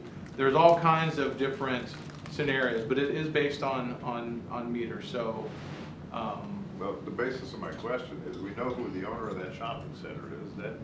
That portion has been vacant. And it goes back to your question about, do we only want to charge the active water meter? For that guy, I'd say, no. You know, we're going to charge you runoff, even though your water meter is not active because it's not occupied. We're still going to charge you. that is something that that would be for discussion. So, But that might encourage him to get somebody in there. Yeah, Because that's he's what I'm still got runoff, whether he's. Exactly. Yeah, well, That's what I'm saying, it's vacant property, but if just because the meter's It's not not running, running, it's I still still want running to off, charge the yeah. guy. Yeah, perhaps you get off your behind Incentivized. and get somebody in there. Yeah, that's my thought process behind, that's what's behind my question. yeah, well, yes, I mean, that That's is the thing. the question is, right now, that's the way it's set up. If we were to go to something where it's like you say, the rain doesn't care if it's occupied or not. Right. And if that's where you want to go, then. So we need to take the talk part with, out about having an active water meter, I think is what the mayor is saying. We need to. Okay. Well, it's bullet number 4, that's Yeah, what so keyed you my say no. question, and I'm saying no. So you want us to find a way to charge those properties? Yeah, Yes. yeah, We'll have to figure out. that's just my opinion. And you ought to throw an extra fee on there for being ugly. Because, come on, you just let it sit there for years and do nothing? But ugly is a So, judgment call. just so you know too, just to be aware, just to be aware, there's also the possibility that we might not get payment from somebody. Of course, then we have no way, because if the water customer doesn't pay, we shut off their water. If they don't have a water meter, we don't really have a way to penalize them. You can't put a lien on it like a tax? Well, that's what we It end is up a doing. tax. Yeah. with a Yeah, lien, we have a but way. Yeah. We don't get liens a lot of times either. Well, perhaps it would behoove them It's if worth they. the shot. Yeah. But that's what we would end up doing. It's putting worth a the lien shot. on them. So I just wanted you to know, it doesn't automatically mean we'll get revenue on those. Yeah, but it's worth it. Yeah. Yeah, well, in the past, when they closed that Burger King on Cedar Ridge, and the windows got broken, it just kept getting worse and worse, they did nothing until we started giving them rules. If you can, you get a window, cannot have a board on it after a certain amount of time. So I think you have to do that. You have to come up with incentives to. So yeah, our answer to Do bullet something. number 4 is yes. No. No, it's no. No. Yes, Here we are, today, yes. that's No, okay. I thought we did, I thought we dealt with Bullet it. number 1 about the schools. we want to charge them. Bullet number 1 about the schools, I believe we should charge the full amount. The reason is that the taxpayers in Duncanville are picking up that. Yeah. And this is a DISD problem, so we're subsidizing people who live outside the They're district. getting outside the 52% city. of our taxes. So the answer is, though, Leslie, is, do we want to exempt school properties? We need none, we don't want to give them no kind of exemption. No, because they're Right. getting the money, but the weight falls on the citizens of Absolutely. I Duncanville. totally agree. And the taxpayers outside of Duncanville are not paying that And fair at all, share. right, exactly. But there And is they've a got huge possibility, runoff. there is a possibility in option 3A of capping it at 500.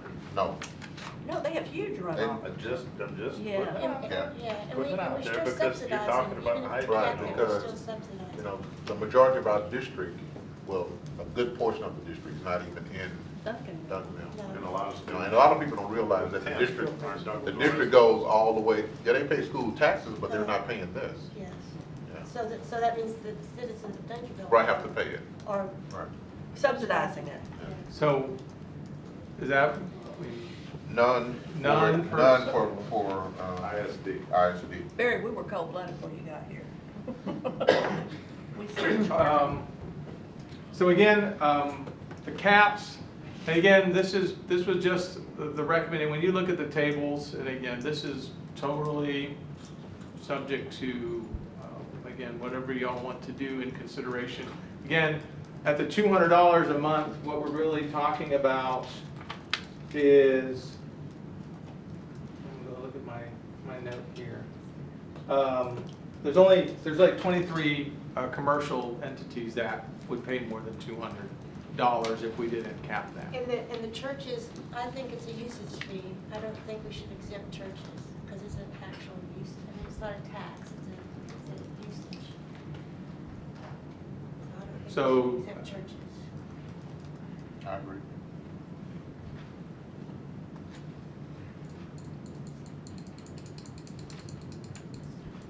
I don't know You know, what the it's consensus is. it's a tough one on churches. We get no property taxes from churches, right?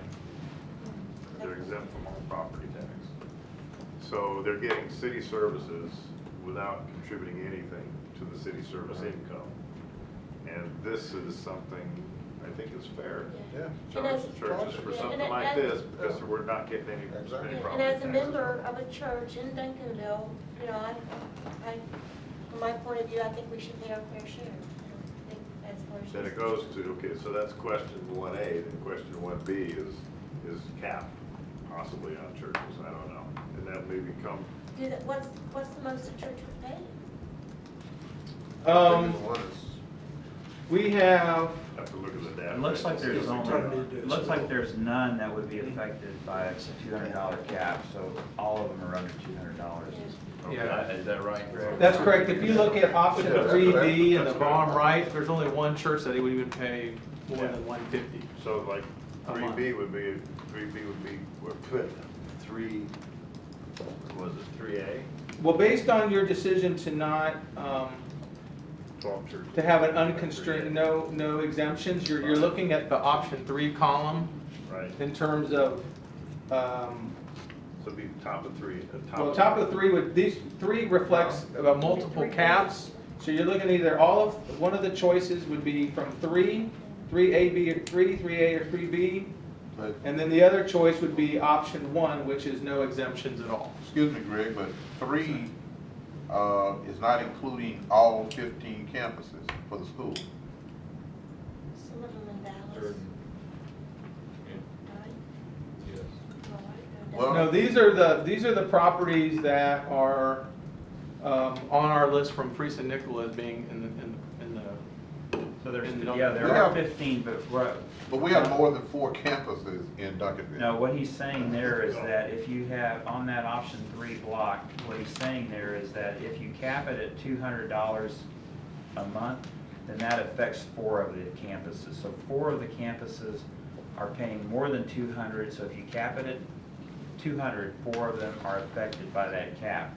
If you move over to column 2, where there's the 15, that's the total 15. Okay, and I follow that, but I think we're only capping for churches, Right, but see, Yeah, well, we didn't we can. calculate that Yeah, scenario. We don't Right. have We to. don't have to. No, we already made a decision on ISD, so don't worry about that in this particular block. What we're looking at now is what should we do with churches? And we don't have to cap them we because don't they're under put 200. on two. We're slicing and dicing now. Okay. So we've already made a decision on ISD. So we don't have to worry about churches now because what they're do all we do under about 200, churches? you said that? Correct. So, There's- in 3, there would be no churches affected by a $200 max. In 3A, there would be no churches affected by 500, and with a $150 max, there's only one church to be affected by a $150 max.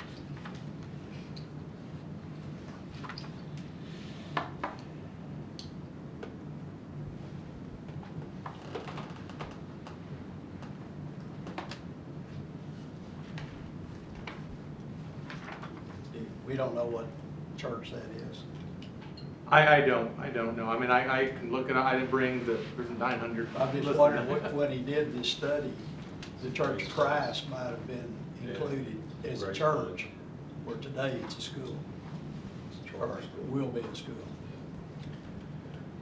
So it may not affect churches at all. But it really doesn't affect our decision that greatly.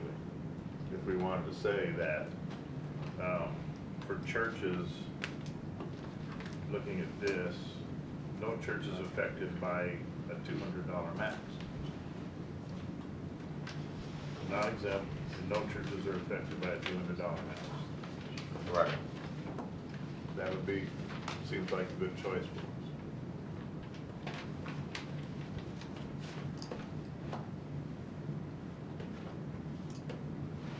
But do you want to set a cap for churches? No. It's a usage.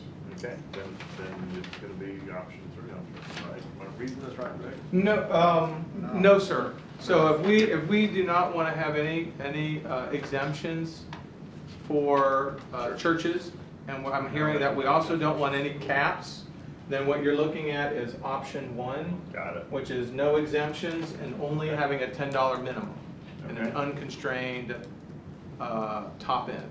Okay. Now, what do you want to do on it? That includes commercial, there's no cap on Can I, commercial, so I can don't I know. ask Jessica what her feedback is from have you visited with the business community about these rates? I have spoken to the DCEDC board about it, and there were some concerns about not having a cap, because regardless, it could still impact some businesses considerably, even if they're larger. And so that was a concern for the board. But other than going out and speaking with individual businesses, no, I haven't. Speaking for the businesses, our reputation with businesses is important. They should pay, but I think that we ought to have some kind of a cap for them. Because, they're part of our development, they're part of our attraction, they're part of our sales taxes. Tax base. And I think that we ought to demonstrate some sort of business friendliness toward them in the application of these rates. And let me jump ahead real quick, because I think what I'm hearing, and what I want you all to see, if you look at this chart here, again, we're talking, I'm looking at the ones that have no exemptions, so we're looking at, option 1, which is no caps and no exemptions. And then these last 3 reflect the different values of caps, so 150, 500, and then 200. And so really what we're talking about in dollars is, 872 versus 818, 847, or 797. I mean, the numbers aren't significant enough in the pocket that it really makes, I think really what it boils down to is a messaging, is really messaging and policy, because the lowest cap to here, we're talking, 75 grand. And, you know, again, that was sort of where we were coming from. Do we really want, what kind of message do we want to say in terms of, as the mayor was saying, regarding business friendliness, when we can say, oh, we love businesses and we're going to give a cap? Or do we want to really stick a very, very few businesses with huge fees relative to most everybody else, just so we can make 75 grand? So this 490 right here, is this the proposed cap? The cap was 500, well, we were looking at a 150, a 200, and a 500. So is this representative of the 500? Well, this would be, well, that would just be unconstrained. In that particular case, that property would not be, would be paying 490. Because it's really the properties at 500 and above that would be paying, that would have their rate reduced. So there's, on his block chart here, Greg, that when you use the 500 cap, 500 as a maximum, there were 2 commercial industrial businesses affected.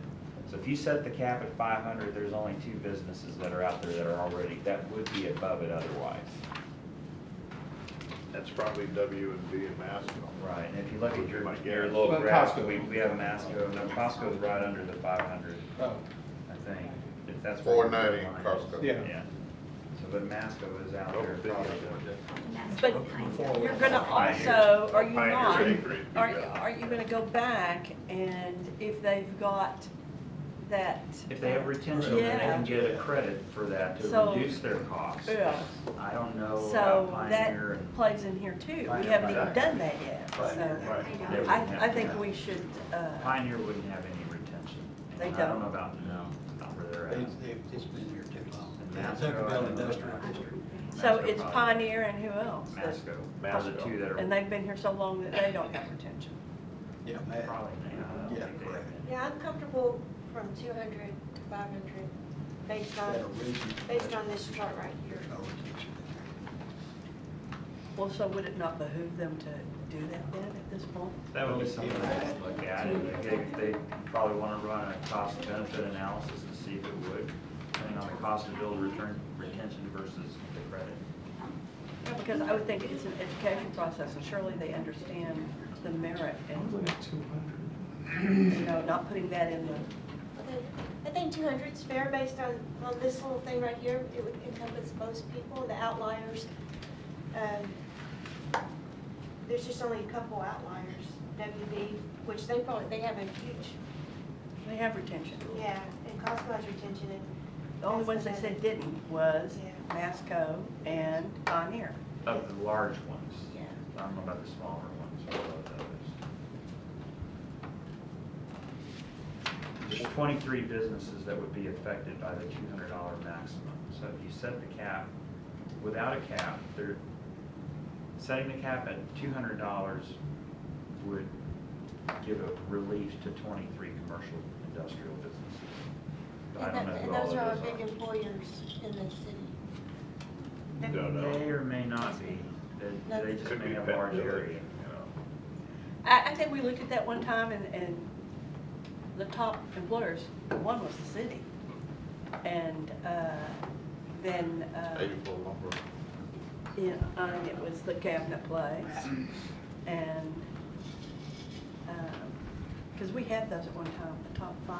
Yeah, we do. I just don't know that those are of all the 23 higher impervious coverage ones, those are, how that relates to their employment levels. It could be warehouses, and they may not have very many employees at all, but they have a lot of impervious coverage. Mhm.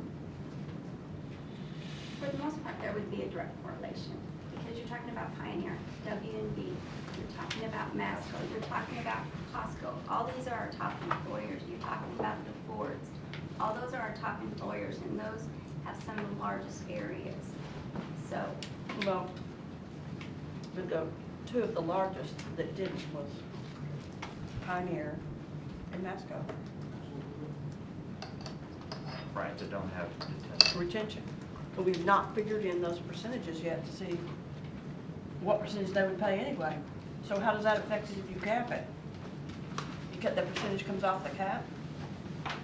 Well, we can set the policy. No more than $200, you know, so I don't think it would come off the cap. And if they're already paying 1,000, well, I don't know. I guess I see what you're saying. We could come up with a policy that says if you fall above the cap, then it doesn't matter.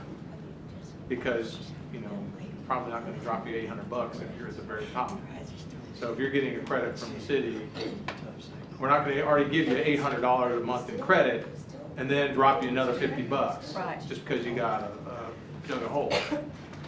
You know, so yeah, that would be, again, something that we would want to say, policy-wise, we say if you're already, you know, above, without a retention pond, if you, or other mitigation measures, if you're receiving benefit by the cap, then that's not going to affect you. But if you're already just a normal business and you're in just the normal zone of paying what you got to pay, and then on your own you go down, and again, that's when it becomes a true business decision, because you know you're paying X because you're, you know, that's what you're contributing, and now you get to pay Y because now you're contributing less. Hey, that, to me, that would be good. But yeah, I don't think a double credit per se would be I definitely don't recommend that. Is there a way that you can look at that and let us know what that is? How that would, because what percentage are we even talking about that they get off? Is it 10%, 20%? I don't know. I really don't know right now. We kind of need to know that, I think, in order to. I was thinking as well that we kind of hold this one on the commercial and industrial and abatement until we find out what those properties are. There's 757 of them. 23 of them are going to come under some type of burden. And maybe we can look at the smaller properties and look at those in terms of what their ERU is going to be, but just consider the larger ones that are going to be above what? Above 36 ERU, something like that. Yes. Do a little one more segregation to look at to identify those properties above a 36 ERU, and we can look at those individually and decide what would be best for the city, because they're strong contributors to our employment, strong contributors to our property taxes, and treat them fairly in terms of being a business, part of our business community. So I'm okay with going ahead with the decision we made on schools, great with the decision on the churches. Because see, the rates for the residential are based on what we need to come up with. And so if they're not carrying their share, then the residents are subsidizing the business. Right, but at the same time, we don't want to. But we don't want residents to subsidize business. But if the rate becomes usurious, they can say, fine, we're gone. They could, but that would be really expensive. It Well, might be it's less not expensive to do a Yeah, retention that's why pond. this is important. It shows you even if we bring it to 500, it's really not onerous. Right. It's just- We looked at this before and it was, So the other consideration too is, remember what, the reason we even started down this road was to make a more legally defensible system. Because the rates have to correlate to the impervious coverage, and our rate structure before was not based on that. So that's another thing to consider too, that the lower you put that cap, the more inequitable it is for those smaller businesses, when the larger, or not businesses, but those smaller ERU businesses are They're paying paying the their same full rates as rate, they but get. now the bigger ones are getting a bigger discount. So I That's why I think I would said caution 500, you on $200. going too low on a cap. Yeah, $500, $200 is nothing for this. and that's what we talked And we about can before. phase it in too. I think all this. Well, needs to be phasing is, phased. yeah, it's gotta be phasing, because you gotta give them fair notice, and tier it over the extent. And some of them will probably do their own cost analysis and decide whether it's worth it to them to have a retention system rather than pay. And our numbers are on the website. So they'll be calling us. And I look forward to that. So Kevin, from what I'm hearing, and I appreciate your explanation, it rationalizes things a bit better for me. Seems like the $500 cap on C&I would be the best thing to do for both large and small businesses.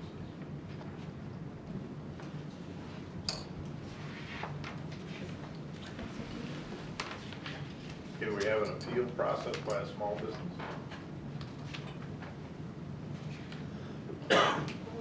We can. I don't know, why would they?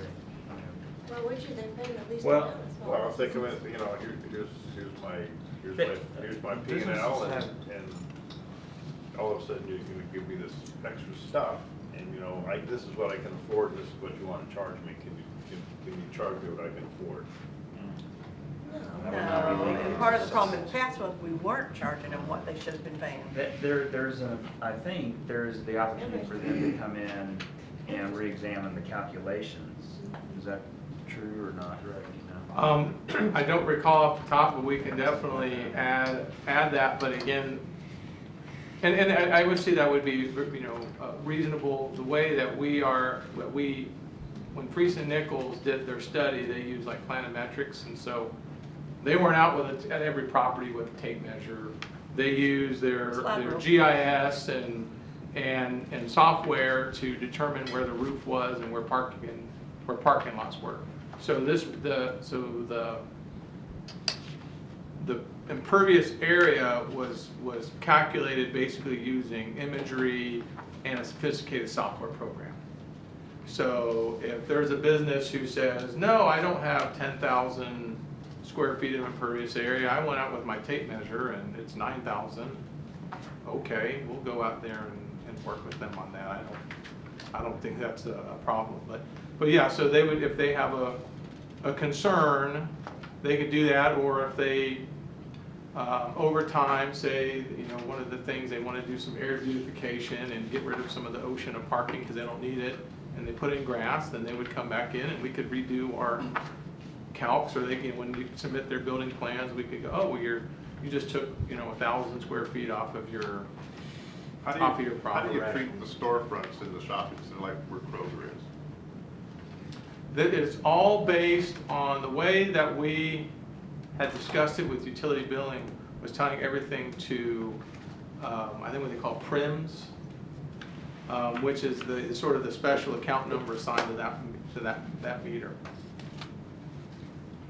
Well, I'm The asking question in is, how do you terms of divide it among how many ERUs does the pawn shop get? How So, many so ERUs does I see what you're saying. So the way I had, you know, when we were thinking about it would be, say there's a shopping center owner, he has 10, let's just say for you know, he has 10 parcels, and if they're all equally sized, we're gonna give him a bill for the whole amount, because it's in his name. And they go, okay, well, you gotta pay $1,000 a month, because that's, you know, what the program said. He can make a decision on how he parcels it out. Well, you know, I'm a barber shop, you're gonna pay a lot because you wash a lot of people's hair. You know, I'm that's true, I'm sorry. Sorry, I wasn't. You don't have a lot of customers. Yeah, you don't have a lot of customers. It could be You're, real you know, nasty. yeah, sorry, I'm getting my utilities and my drainage confused. So it would be up to him, and they would have to be, that'd be part of their lease and their negotiation and stuff like that. I'd rather not do that. I'd rather we examine those businesses and come up with an ERU for those businesses. Because, We not that I don't, can't we do can't that. do Yeah, we that. can't do that. Well, this is how big your roof is.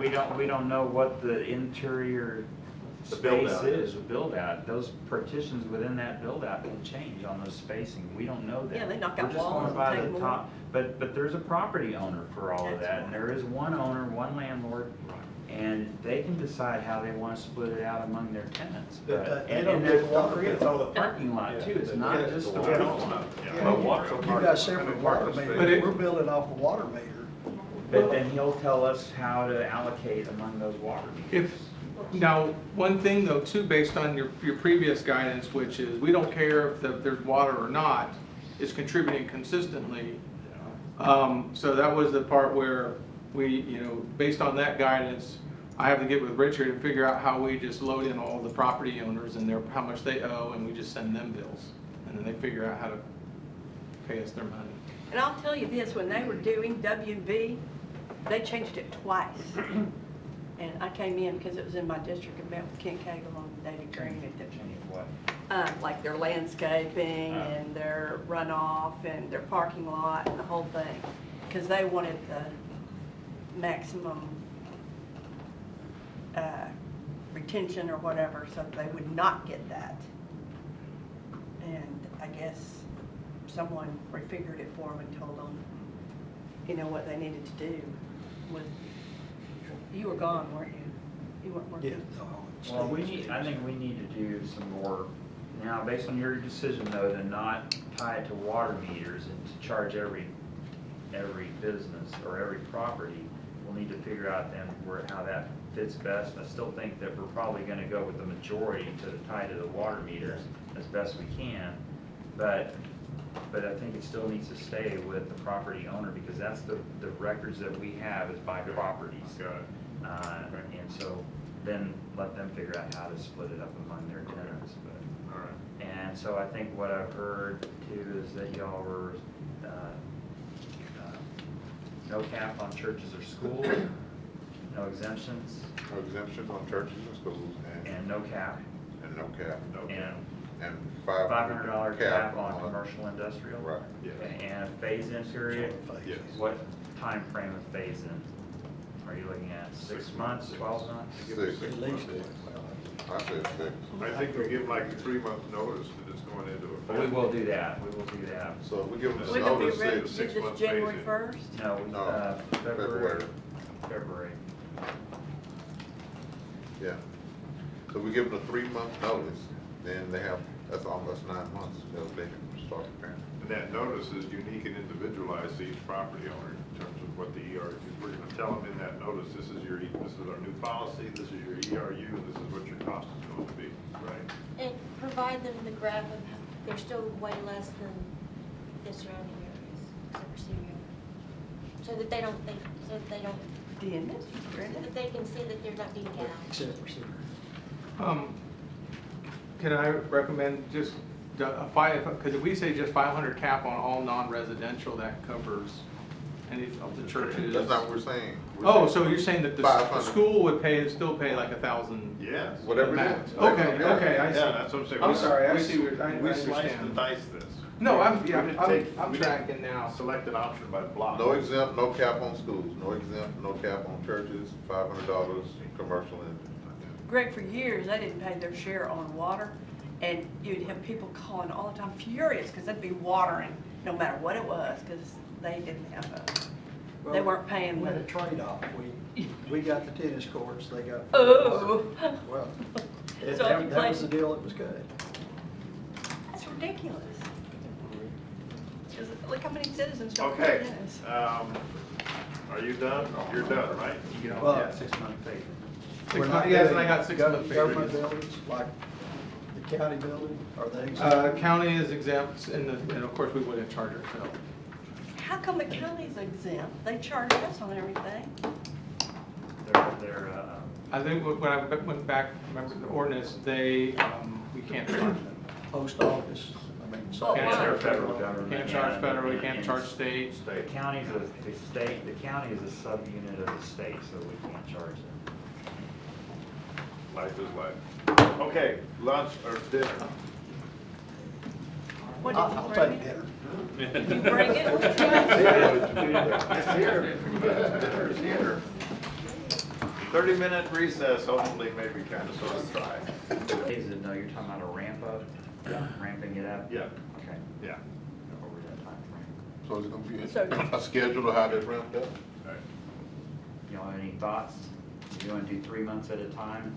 You know, kinda like take the difference and put it, quarter it, and then do one increment each 3 months, so that they're at 3 months for one-fourth of the rate, and then the next 3 months they're at half the rate, and then at the next 3 months they're 3/4 of the rate, and then at the end of the 12 months they go to the full rate. You wanna do it that way? If we're gonna do it. I'm good with that. That'd be a little less work on us than changing the rate every month. Yeah, absolutely, yeah, yeah. Good, now we do, now we You don't do. like Greg? I'm drawing a little picture here. 1/4, 1/2, 3/4, and then 4/4. Say, what ramp up did we get when the schools went up?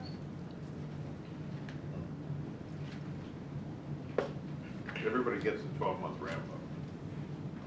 I was being facetious, Barry. Thank you for noticing. All right.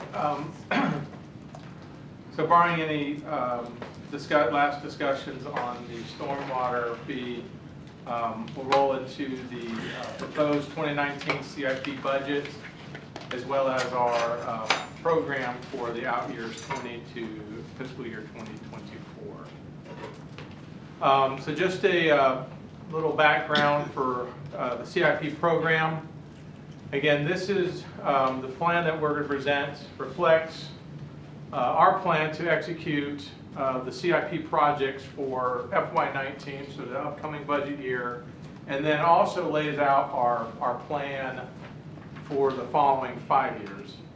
And so our CIP plan, our program, the projects we have are prioritized, and then we also synchronize them across all areas. So what we try to do in the big picture is synchronize utility work with street work. The last thing we want to do is dig up new streets. And we also, as part of any utility project, there is some level of funding included in the utility project to cover the replacement of the pavement above that's affected by that repair. And so that way we get some extra money to help with the street CIP portion of it. So this year again, the 2019 reflects the proposed projects for funding. So these are the ones that we are definitely have at least identified the funds that are available and the projects that we wish to do for the year based on our assessment of what needs to be done. And then FY20 to 24, again, this is what's planned, but the funding is not yet identified. So every year when Richard does all his studies, he tells us how much money is available, and things change every year, different priorities come up. So 2024 is our plan for the out years based on the information we know today. And again, for public works, our CIP program includes street, alleys and sidewalk, reconstruction, new work, stormwater, traffic signals, and utility systems. What is the utility system? That's our water, wastewater utilities. Stormwater is? No, water and wastewater. So stormwater, and then utility, our utility fund is what we use for water and wastewater. Same sanitary sewer and water lines, as well as our drainage goes to stormwater. yes. Okay. So the next thing, this is sort of the pie chart just laying out the plan over the next from 2019 to 2024. Just to sort of help you, I've tried to lay out, like in the purple are the pipe or utilities funded CIP, but I broke out the pipe bursting from the rest of the utility CIP, which is a lot of our open cut work, as well as any rehabs, et cetera, for our water towers and water tanks, pump houses, et cetera. So that's the light purple and the dark purple.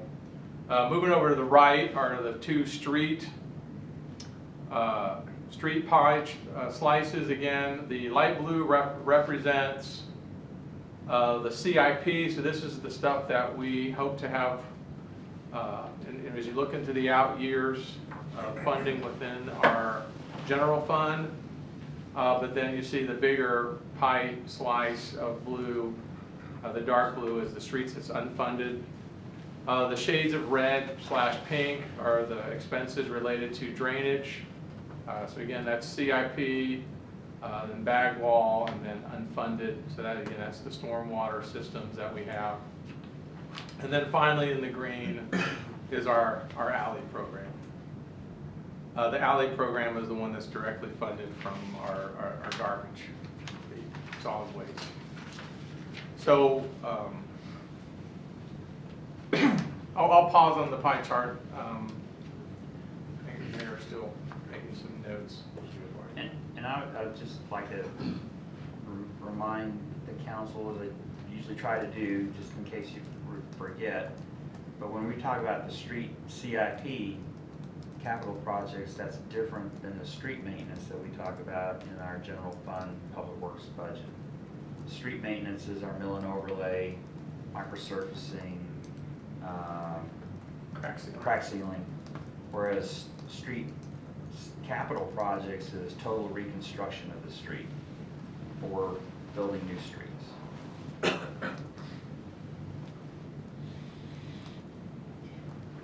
So, yes, ma'am. Are we going to talk about funding the streets, this budget, in this presentation? Capital projects or street maintenance? Probably both, because are we waiting on the bond for the capital improvements for the streets? The bond committee is looking at some street projects, and we'll recommend some street projects. So we really can't do anything until we hear back from the bond committee? Probably be best to wait on that, on the street reconstruction. And the street maintenance, is that coming up Street later? maintenance, we bumped up the amount in there from our fund reserve, but we're still looking at how much we can do. It's not enough based on what the program called for,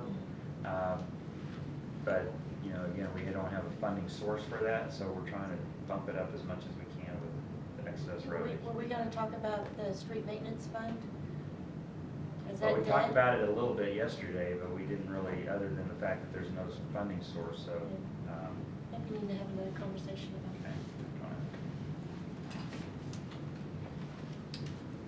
Okay. The first, excuse me, the first fund that we're going to look at is the alley CIP. And again, as you see from the top line, this account is funded from transfers out of solid waste. What I want to show you in this particular, to highlight, get this.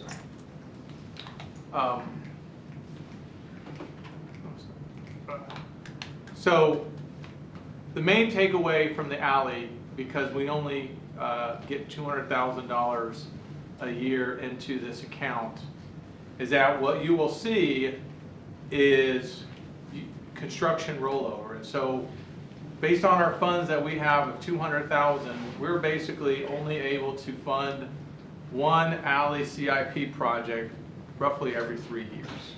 And so we get money in, we use some of the money to get a design, and then we figure out the cost of that to execute that construction.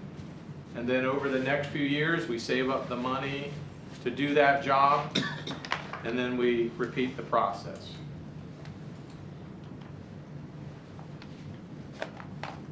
Is that adequate? Ideally, we would do it faster than every one section of alley every. Is there plans to make it adequate? Yeah. Alley pickup. Yeah, and they don't want that? They'd rather have Well, potholes in their alley than... you may remember that we did talk about that, I think maybe last year. You know, the alley customers do pay a little more than the street, but it's not enough to pay for alley maintenance. If the alley customers were fully funding alley reconstruction, one alley a year, it would be a significant increase in the bills for the alley customers.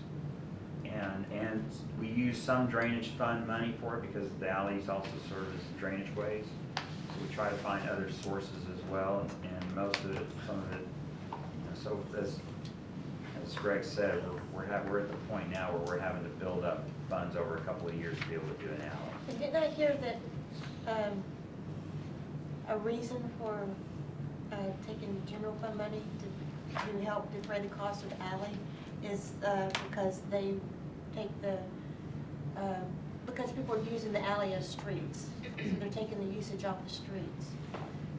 So is that a possibility? That's one of those things that sort of is a marginal thing to look at, because yeah, it does take some traffic off the regular streets, but when you do make that allocation for the street maintenance for the alleyways. That's something that we considered as part of the street maintenance fee, is possibly funding it through there. So it kind of becomes one of those things that is a little bit marginalized. Yes, it's reducing general fund costs for maintenance on the streets, but not to any great degree. We haven't been using general fund money for alley construction, have we? No. It's just all been out of the solid waste fund and the drainage fund. That's correct, that's correct. I mean, Maintenance, I mean, an alley gets a pothole. That, Just that, the Yes, yes, sir. sir. Yes, That sir. is, yes, that's the That's- general that's fund right. cost, Maintenance. that's correct. Yeah. And we've been doing maintenance on alleys and filling potholes. Yeah. That is correct. Do I understand this correctly, that to do an alley construct is over $500,000? Depends on the. it depends on the length. So the alley that we are planning on building this year is, I think, around 400 and some. And, 429? 280. No, 289 plus there was something else from the, we're bringing it in from, we're bringing in money from the other pot, so it's around 400. So this is a specific example for the Madrid Granada alley. So Madrid Granada That was is, gonna cost $516. that's correct. Okay. So different, again, different alleys cost different amounts based on how long they are. And so again, we'll do a design, we identify the next one that's needed, do the design, and part of that design is the construction estimate associated with that particular project, and then we know how long it takes for us to save the money. And where did the premise come from that only $200,000 per year is transferred? Well, it was a calculation that we made. That was the differential between what curbside garbage cost versus alley. There was a differential because we charged more. So that delta became the $200,000, and we actually upped that one time because the reality, and I hadn't made the calculation in a while, but the reality is that delta's not quite 200,000, sort of rounded up, because We used to do an alley every other year. Concrete didn't cost as much as it does today, so we designed one and built one, and we just kept stair-stepping there. And the reason these alleys are deteriorating like they are is our development code at that time allowed for asphalt alleys. So what we're replacing is you're taking the asphalt out and putting concrete in. And then concrete, and then the garbage trucks are getting Yeah, bigger and heavier, bigger, yeah. and that's what she went a month. Perhaps we should charge them a fee if they tear up our alleys. That's just a cost of doing business. Pass it back. But that's why we also, that's also part of the premise for charging alley customers a little more, is because of that cost on the alleys and those trucks on those alleys.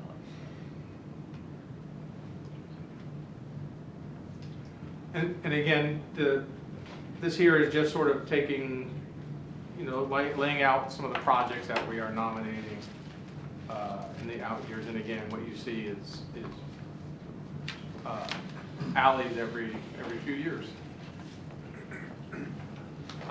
Moving into the drainage fund, what I want to highlight in this fund, again, as you look at the revenues, the 676, that is based off of our current fund structure that we talked about earlier in our last brief.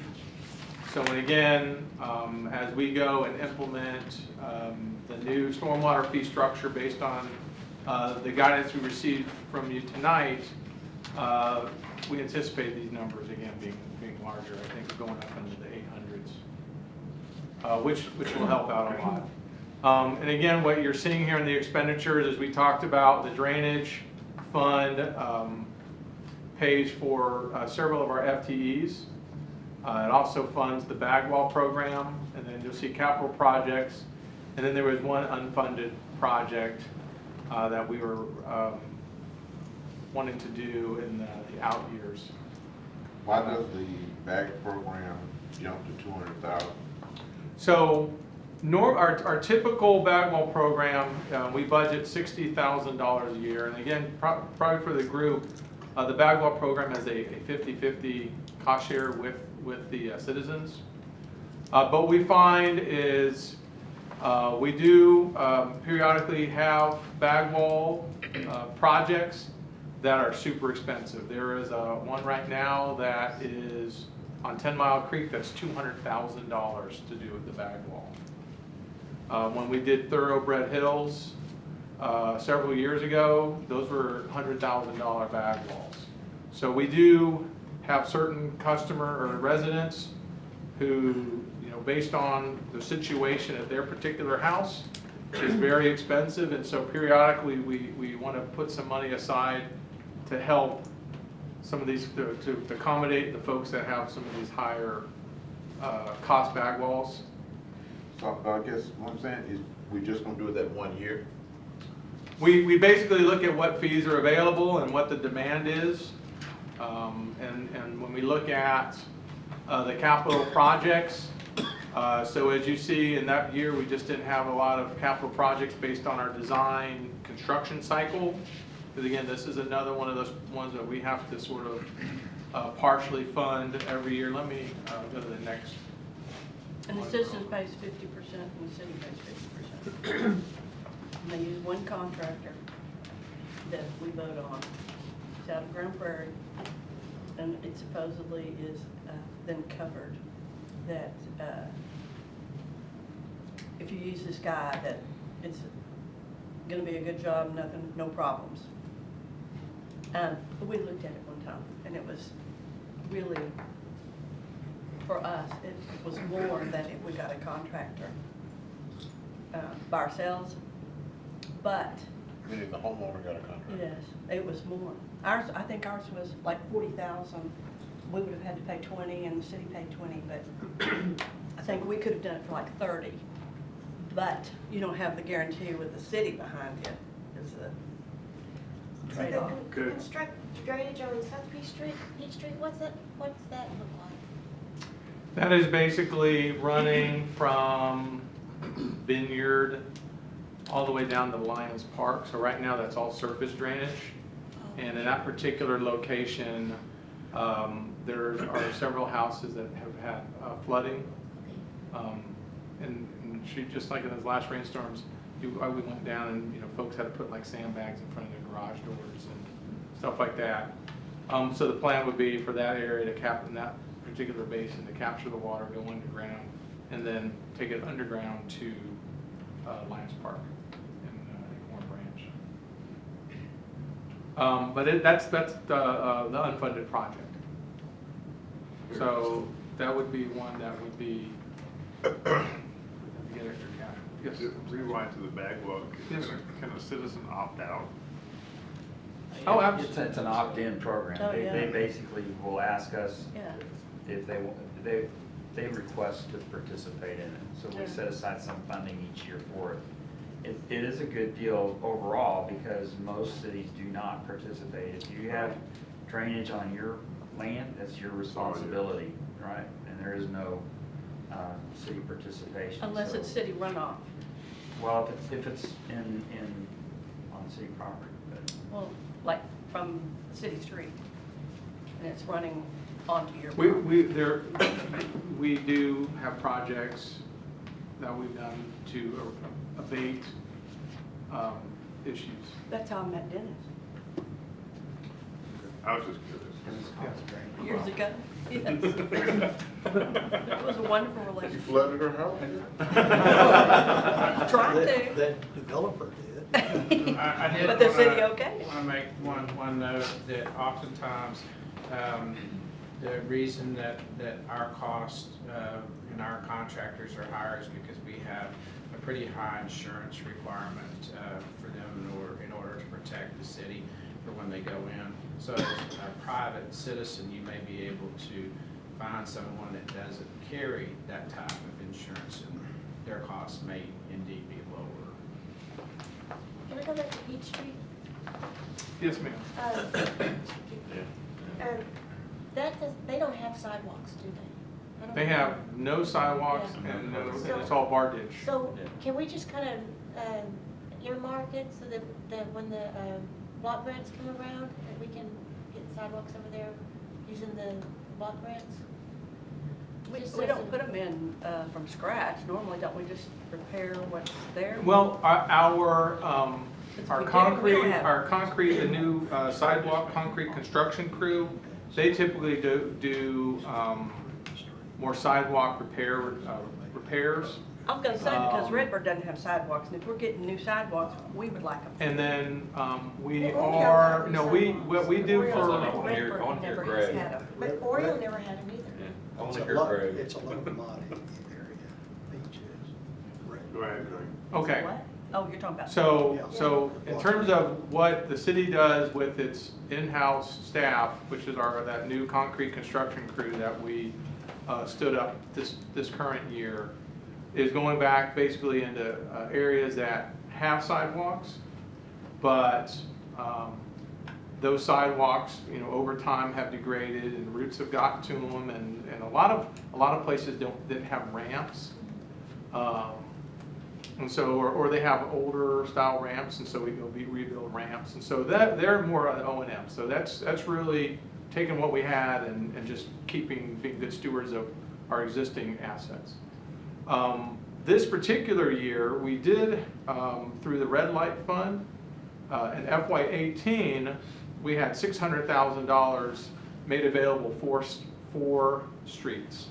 And as we recall, we kept $416,000 in this year's program. And then next year in FY19, we're doing that $184,000 sidewalk work up in North Fair Meadows.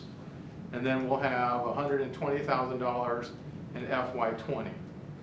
Now, John Bunner just finished scoping all of the projects this year. The two areas that I'm aware of off the top of my head are we're going to go down Daniel Dale and add sidewalks. And then we're going to go hit Greenway Estates, which has no ramps in the entire neighborhood. So we're going to go in and do that, and then there's several other locations. But you have to Okay. do that I don't because have of them off the we top have of to my do that because of the ADA law, right? we have to have a plan to Yeah. do them, and to do them based on I'm just saying, request. yeah. We do them, but this, again, for this particular year, we had money that we received through the Red Light Fund, which has, certain restrictions on how we use it, and the decision was made to apply it towards sidewalks throughout the city. Okay, but I think the question is that she was asking is, do we put sidewalks where there's not ever a sidewalk? We would. That's what Okay, it's just saying. that's. But we never have But before. not in a barn ditch section. Well, Yeah. that's what I Yeah, always that's what say. we're, that's what Yes, we're yes, asking. yeah. These are hogback streets. Okay. Yeah. But if you're putting in underground sewer, underground If- stormwater, it won't be? If we did this project, if we got $600,000, So, That's then what I'm that saying. is that what Peach is? So we could use the CBD grant to put sidewalks there. we Well- could eventually. Yeah. But I think this drainage project, though, too, is not curb and guttering the whole subdivision. I think it's just the drainage structure there in that area, Well, right? it runs parallel with Peach Street. It's not actually in Peach Street. I mean, we're picking up a sag Right. that is west of Peach Across Street the Peach Street. on Vineyard and whatever the next road And it would is. run south into Yeah. Lions Park, but it's Right. not So doing it's curb not and like gutter. you're going down in Peach all But of I'm it. saying, but this says Peach, that's why. Yeah. Yeah, it's okay. it's Project. Yeah, we need a map, so. And so, but you said that we have intentions to put sidewalks in the whole city? Over time, the goal, well, depending on, again, we would have to make decisions on where we need the drainage, and a lot of folks, when you go down like Hill City, there's no curb and gutter There system. isn't anywhere in Redbird. And so those would stay unless if we were going in and reconstructing those streets, we would probably go in with curb and gutter. Well, So they eventually, absolutely- when those streets are gonna be reconstructed. They absolutely do. Kansas. Well, my house has it. My house on the street, my house has it, no one else has. The curb, yes. But we, you know, I don't know why ADA doesn't work for there too, because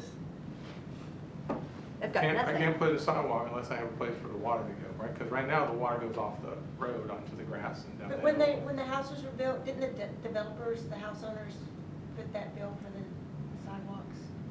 Depends No. I on, remember that, I remember that argument. No, Well, it was that's the builder. They Yeah. didn't do it. Yeah, the builder didn't do I it. know, but in the neighborhoods that did get sidewalks, it's because the homeowners paid for that to be there. No, the builder planned it. The developers pass that cost on to the homeowners. Well, right, yeah, and that's the same thing, if Yeah. building a curb and gutter street, the developer is passing that cost on then to the lots that they're selling to builders. So it's embedded in there, so some developers don't wanna do curb and gutter, or in the past didn't have to do curb and gutter, and they City just didn't make them. did right, the frontages. A lot of older subdivisions are that way, and in a lot of cities where they didn't do the curb and gutter. You have the mortgage or. I just don't see how we're getting around the ADA, you know, with, Well, the ADA is really, it's the curb that's the problem. And you still have a level surface that they can get around on. well, they have to go on the Have a street. side- That's yeah. the only way they can go. That's what it is. That's what it is. like the people up in that area that walk on the street, run on the street. But we can't put in ADA if there's no sidewalks. But what I'm saying is, you said that that's the direction, it's nice, because I've never heard this. Overall, we will, yeah, but. Kind of pie in the sky, is that what you're? Well, it's a long time frame, but I mean, eventually, yeah. Okay, we move on. Okay, moving to streets. What you'll see here is basically a little money in CIP, and then unfunded is really what we're looking at. There, as we talked a little bit at the beginning, is that those other funds, the alley fund, the stormwater fund, and the utility fund all have some money coming into those programs. The street CIP, the money that we have is the money that is allocated out of the general fund.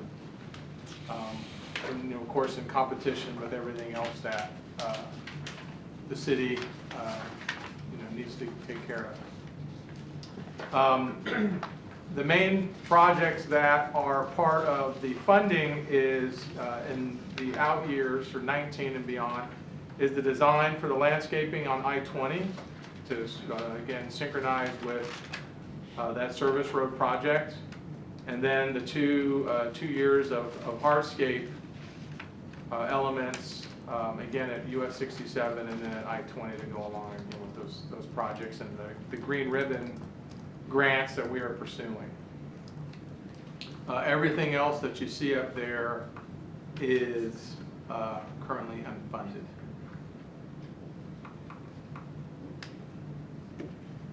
And is that going to be on the comprehensive plan, I mean, the bond package? The bond committee has been looking at a number of these, and some of these will be recommended.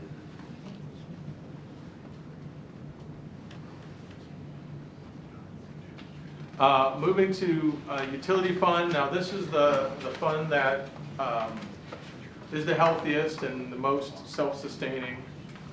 And it's really just divided into pipe bursting and water, wastewater. What I do want to highlight is if you see under pipe bursting for FY19, 360, what that 360K, what that reflects is we had two separate sanitary sewer overflow events back in the spring, and they were localized into one area off of Green Hills Court. And so we pulled money out of 19 to plus up 18 so we could add that work to our pipe bursting program for this year. And then the rest balance reflects a relative steady recurrence of pipe bursting into the out years. Again, as you look at the capital improvement plan, the things that I want to point out to you is, as you notice throughout, the idea with a lot of these projects is to synchronize them again with the potential street CIP project that that we were proposing in the out years. And again, some of those streets were nominated for the bond, for bond consideration. And then one other thing, as we talked about, there was a few council meetings ago, we came to y'all for approval for the grant, to pursue the grant with FEMA for the emergency generator at Summit Tank. That's a project that we'll be doing as well in FY19. And then there's just some other designs and construction throughout the city.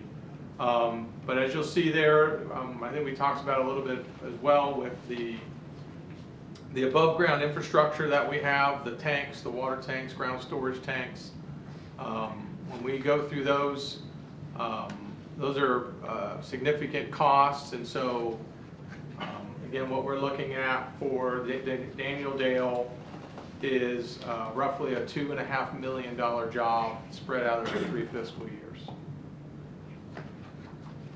And why are we spending so much on Daniel Dale? The Daniel Dale ground storage tank, it's time for the rehab for that, ma'am. Oh, just the storage tank? Yeah, the ground storage tank. We've got, Where is that? right in front of the service center. Oh. Got it. Okay. And that project is getting designed this year. Continuing into 2022 through 2024, again, what you'll see is just some more water, wastewater projects that we hope to synchronize with the streets. Either way, well, you know, again, really what it boils down to is how much of the streets will get rebuilt at the time that we do those jobs.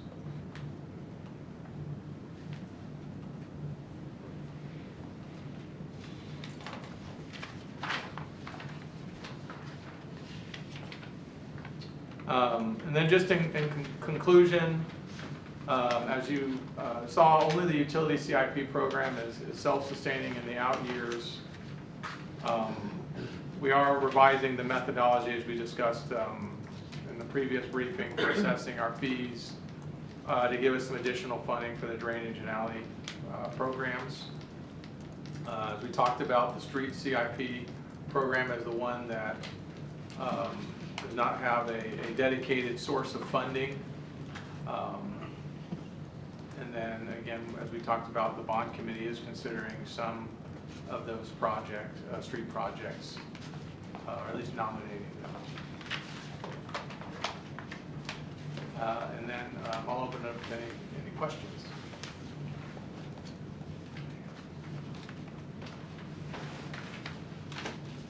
Okay, thank you, Greg. Thank you.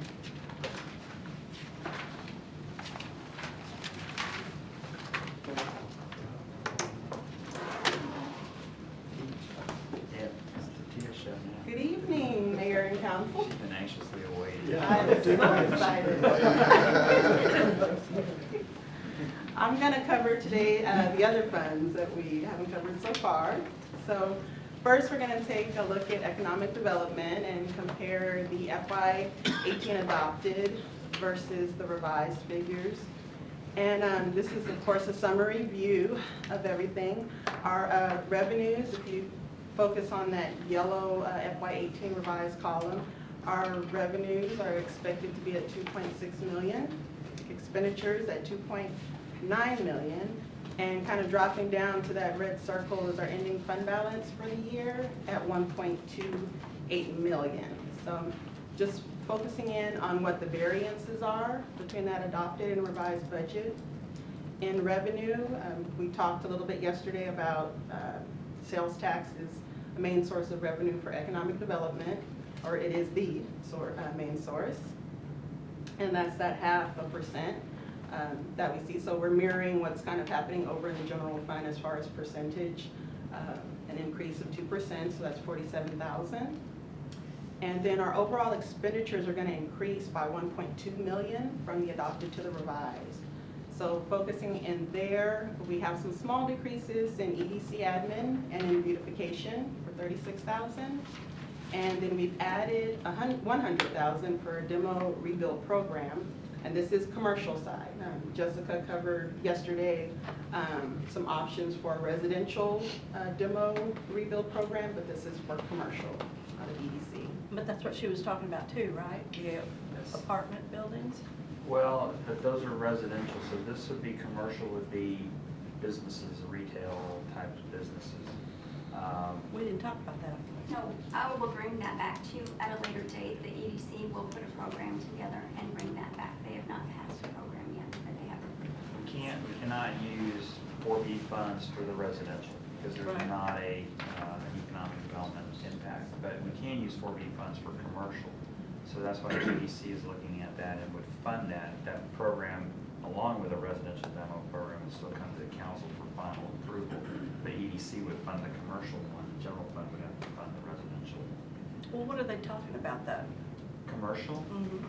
It could be anything from some of the shopping centers, some of the distressed shopping centers that we have, to assist in possibly demoing those. It could be some of just the commercial buildings that are distressed and maybe it's not the highest and best use for that site to have that building on there.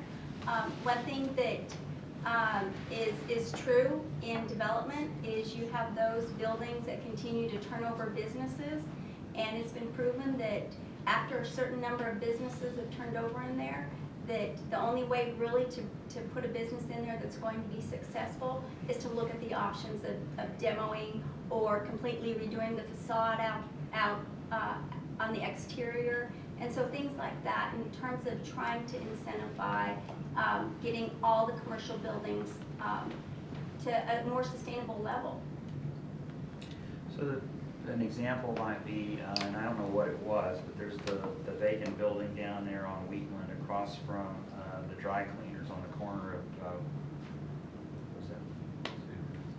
Yeah, just past Cedar Ridge. Or not to Cedar Ridge, but past Santa Fe. That little building there, I mean, that would be. It's a dentist office. It was a dentist office. So it's been vacant, but you know, that property is sitting there that, you know, the developer or the owner might wish to come in, take advantage of this, demo it, and then rebuild, build a suit or something, a nicer office building that would fit on that site. So that would be the kind of an example. Duncanville Florist at 308 Camp Wisdom. Yeah, that would be Perfect example of that. I was just wondering how much we were talking about in terms of, I mean, because I absolutely think that, you know, we should demo them, but I don't know. I think that they have some responsibility, some of the owners of this. You know, that they're doing nothing. And we've talked about that on how to, you know, give them. Incentivize. Well, that's what this is an incentive for another person to come in, and again, it would be an incentive to a developer, a buyer now, that would make their bottom line look a little better if they had some help on the demo side of it. So incentivize them to buy those kinds of properties. So it's the same kind of setup where they have Exactly. to be for sale. Same Okay. kind of thing, yeah. Yeah, it's, Same thing as a residential, I These- suppose. The same goal, but put on the commercial side. okay, I just didn't want them to do nothing. Oh, no. We pay for it to take it down. It's like, we have to take some responsibility. We do that already. Chemicals gonna be. Yeah. All right, we also carried over 2 projects from FY17 that just weren't complete, so we moved them over to the FY18 revised budget for $77,000. We had a $1.075 million increase. That's the big driver of the increase for the purchase of the Toyota property. The property was $900,000, and then demo and asbestos removal was $175,000. And then we also we started FY18 in a better position than we had planned. So FY17 actuals turned out a little bit better. So sales tax revenue came in better than we had projected at $32,000. And we had some savings in admin and beautification for $74,000. And then we also had those 2 projects carry over, and then some unspent design grant monies. Next slide, we are focusing in economic development for FY19 proposed budget. Revenues at $2.6 697, that's the green column, and expenditures at 1.7, and ending fund balance very healthy at 2.2 million. So our variances we're looking at between the FY18 adopted versus the FY19 proposed, and a variance in revenue, increase of 126,000, and that's 5% increase. And then expenditure highlights of the variances, that same demo rebuild program, reductions in EDC operating expenses and beautification for 16,000. And then we also have some ED incentive agreements that are completed in FY18. So W&B service rebate for 25,000. FY18 is the last year of that, so we won't see that in 19. And Hampton Inn Suites for 45,000 is a one-time incentive for FY18.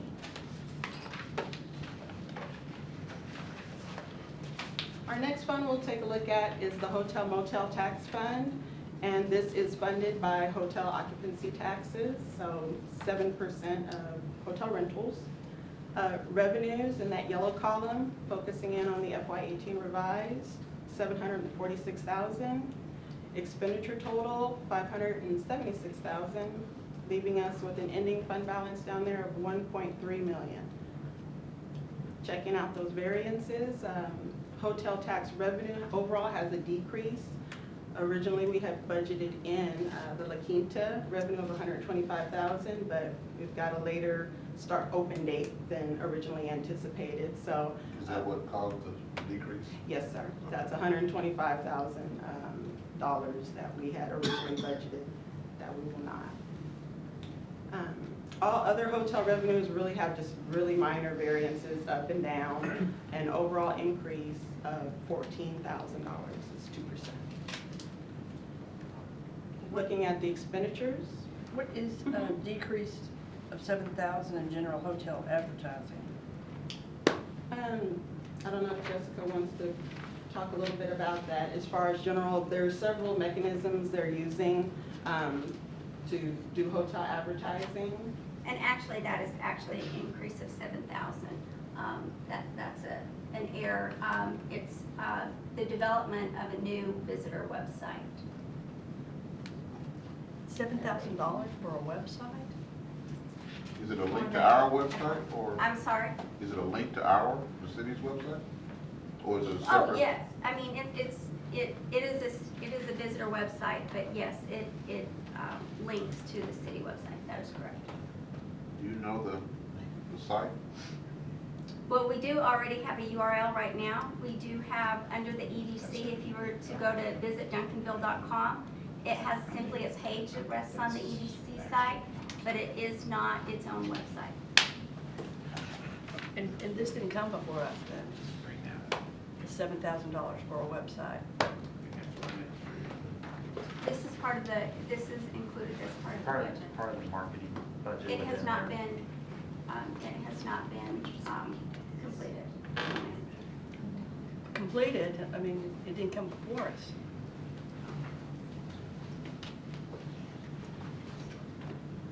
The visit Duncanville.com, is that what you said it is? So all of these are supposed to be increased here at the bottom? No, just that last.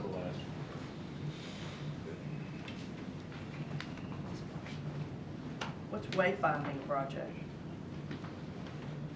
The wayfinding project would be just signage throughout the city telling you where landmarks are located. For visitors, For visitors.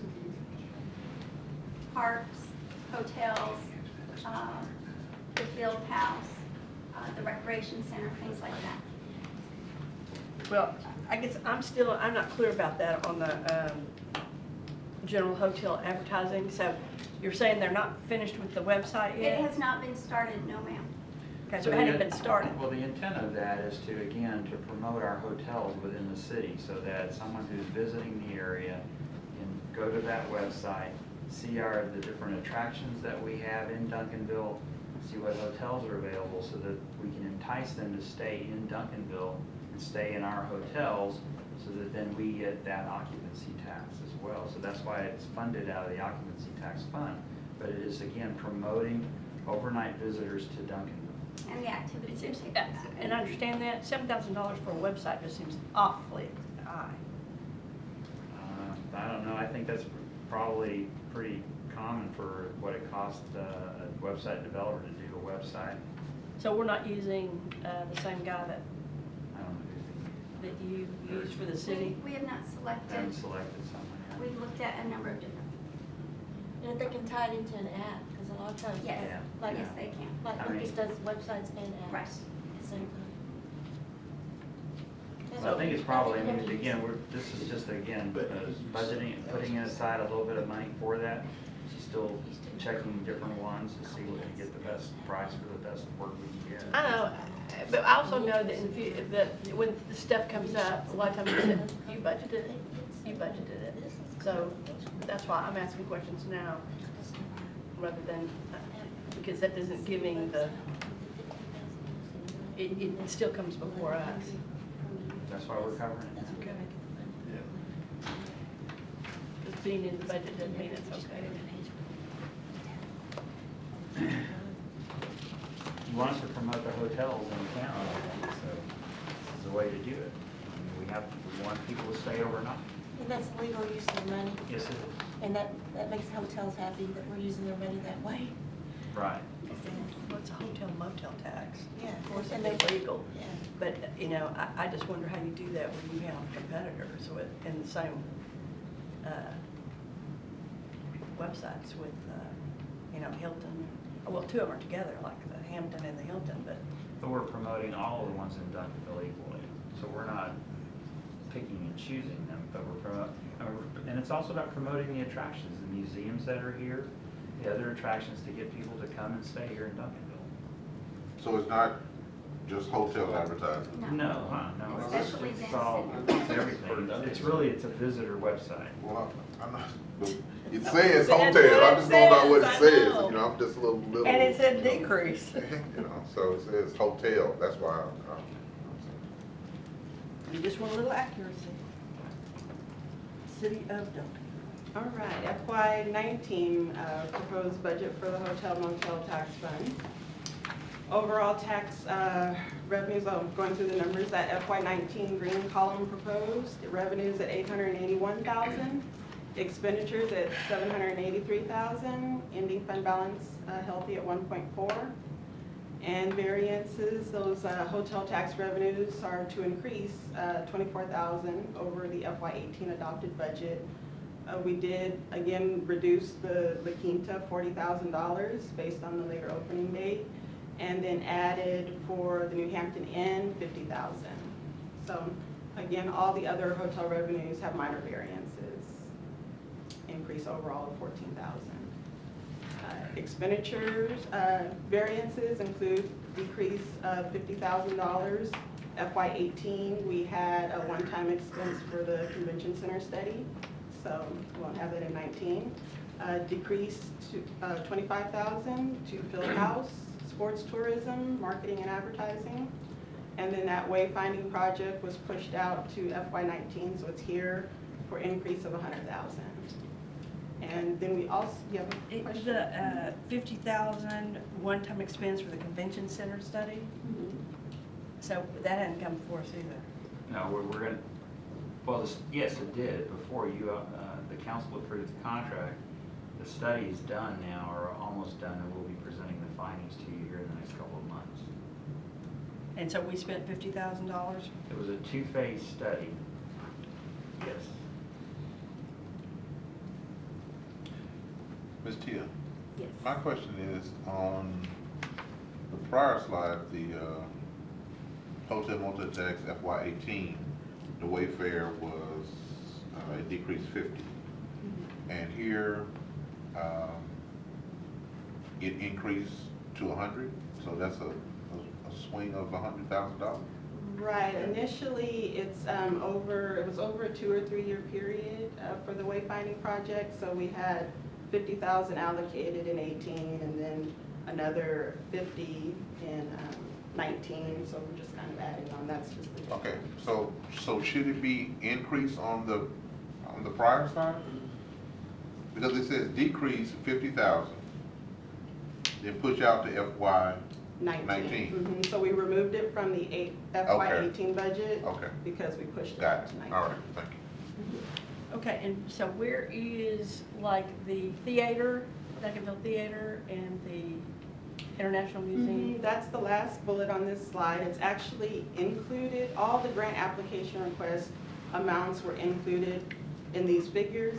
But right after my presentation, Jessica's gonna go over those applications. We just included them in so you can get an overall look of what's available in the fund. So you're saying that the other grant application requests? In increased by total 13? increase, their request in total increased by 13,000 from FY18 adopted, or FY18. And that is located, I see the bullet, but where's the money? Expenditures, it's included in the 783,000. It's inside there.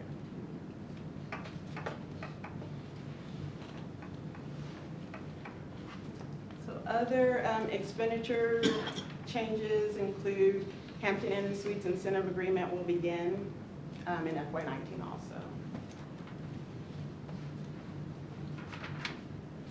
Our Transportation Improvement and Safety Fund is also known as our red light fund. So the funding here are red light camera fines.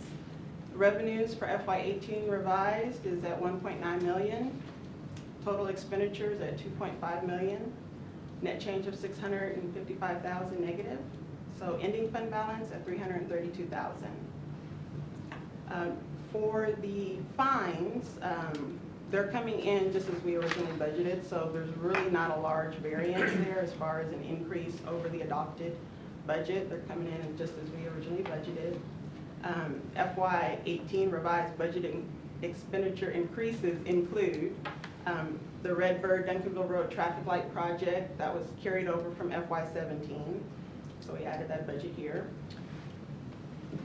Police body cameras were added for 175,000. I think that came before council just a few weeks ago, and that's the first year of a 6-year program. And Red Flex maintenance and admin fees increase by 88,000. Then we had some budget expenditure decreases. That sidewalk and ADA compliant ramps Greg alluded to just before me got pushed out to FY19. And then our transfer to the state, which is 50% net, our revenues minus our operating expenditures. After that, 50% goes to the state. So that amount is actually going to decrease $44,000 for FY18. Tia, can we not have like the expenditures on the hotel motel taxes and the expenditures on transportation improvement and safety and these expenditures, can we not have them broken out so we can see what it is? When you have a huge lump sum. Absolutely. Yeah. Here, we're just trying to kind of give a snapshot view of the fund, but at the next workshop, we do have a detailed list. It'll be of broken each and out. every one. Line Yeah, by, 'cause like a this is line line by by line, line. perfect. Yeah. That helps. Yeah, I understand it can be kind of confusing, but we're just trying to highlight the big changes that are happening. Good. And I understand, especially for those who are new that may not know all of the things that originally occur in the fund, so. Thank you. Thank you. Sure. For FY19 proposed budget, in green column there, total revenues are proposed at 1.7 million, expenditures at 1.8 million, and in fund balance 215,000. So our revenues are projected to actually decrease in the red light camera fund. We're starting to see that trend going down, which we knew eventually the day would come that it would start to trend down. And you can see from the revenues line at the top, if we look at FY17 actuals, we were at 2.2 million. Our adopted, we're FY18, we're still on that track for 1.9 million. So we're projecting down to 1.7 million for FY19. Expenditure changes, the Red Flex maintenance and admin are to increase by 68,000. We've added that Fair Meadows North project for the sidewalks for 184,000. And that transfer to the state is also projected to decrease 121,000. So our revenues are going down, so that portion we send to the state will go down also. And what was the maintenance and administration in Red Flex that went up 68,000? We have admin fees for our scofflaw fines that come in, so those fees, as they're running those processes, those are increasing. You're talking about going to court or? Yes, and then also the fees. It's what they charge to, the county actually takes our files and they put the hold on people's registration for the scofflaw, and they charge us a per citation fee. So do we have anywhere on here how much we really make from that then? Well, I mean, For scofflaw, or? Not through the red light cameras, with the cost of it versus after we take everything out, like what we give the state, and what we give the county? Generally, I can tell you for last year, or FY17, we actually paid the state $676,000. So that was their portion. So our revenues for this year, the 1.9 for 18, then we have one city staff member, approximately $500,000 for the actual cameras, and some admin fees. We have an attorney that acts as a judge for the appeals. So those are all our operating expenses. So after all of that, then even for FY18, it's projected to be about $500,000 that we'll share with the state. So that's it, that's all we're making now, is about 500,000? That would be, available. That really fell.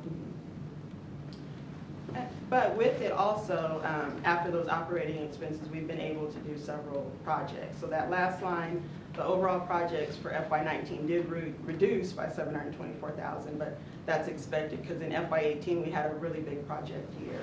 Did some wonderful things with the sidewalks, so there are a lot of projects, and everything from this fund has to be, it's restricted, that it has to be for traffic improvement and safety. So sometimes based on funding, of course, it's going to fluctuate, but also qualifying projects will cause it to fluctuate.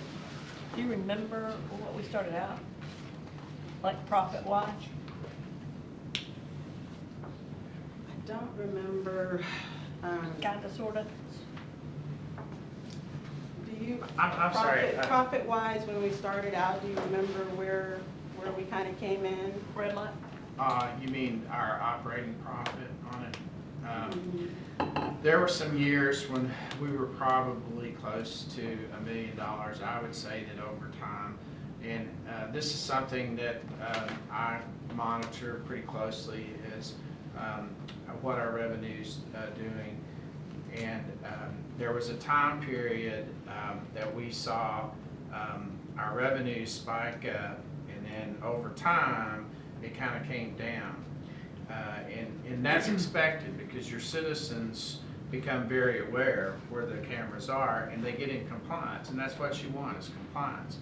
And so what I found out is that that kind of leveled off over a period of time, and it hasn't gone down as drastically as fast as it did in previous past history. But it's still on some degree of decline because people are becoming more aware of them. And what I found out is that we're getting an awful lot of non-Duncanville residents that didn't know where they were at. But as there's cameras all over the Metroplex, people are coming in compliance and being obedient to the laws and not running the lights. Because overall, people just are being more compliant because they know they run the risk. If they don't know where the cameras are and they're in a different city, they know that they run the risk. So when is that contract out? It's In perpetuity. No, it was a 10-year it's, contract. I want to say that it got renewed. Kent was here. Yeah, about 11 or 12 right before he left. Yeah. Pretty much every year. So I'm guessing This it's year, up that's about why it's gone to 2022. Yeah. Jack Law. Yeah. Well, I know one where it should be. They slide through that light at Cedar Ridge and 20, coming from, to get on, don't even stop. You could set the police there at that intersection, chief. Well, now, you know, this may be an off topic. We don't have the attorney here, so city manager tell me to shut up. Well, you're talking about the budget, you can move the red light camera. Well, but what it would take if you wanted to do a study to put a new camera in is that there are new requirements. You have to have a citizens committee. That would and- never pass. Yeah, and That would not pass. I don't think the juice is worth the squeeze. No, no, you just put police there, get some tickets, Our because they stuff's all don't stop. grandfathered Right, in. right. So it takes quite a bit to put a new camera in. Yeah. Or to move an existing camera. You have to have traffic study. Yeah, well, I guarantee you, it would qualify. It just, you would never get citizens to agree. All right, we've got the Field House Fund, our sports facility. Looking at FY18 revised, operating revenues are projected at 1.2 million. Transfer in, we do receive a transfer in from economic development to cover the debt on this fund, so that's the 538,000. Operating expenditures 1.1, and debt service at 538. There's that offset. Ending fund balance is at a deficit of $1 million. So for the revised operating revenues, we're projected a minor decrease there of 5%. So those decreases are in sponsorships for 15,000, food court and store for 35,000, sports activity and camps a decrease of 20,000. So this is just falling in line with what's actually happening year to date in the revenues. So what happened? What? Well, we also do have operating expenditure decreases overall. So while our revenues are We're decreasing. doing better than we had planned to. Right, we're actually doing The better. net change there at 102,000 is a positive number, which is the first time in years that it's been a positive number. And then you see our budget was 2,000. Ever. Right, ever. So we budgeted a small positive amount, and we were coming in at 102,000. So we're very pleased with where we're at on the field house. Well, decreases in sponsorships though, in the food court. We've also had a lot of decreases in admin and operation costs. So when you say decreases in the food court, that means their Expenses. sales? That's on the expenses side, right? So is this taking in debt too?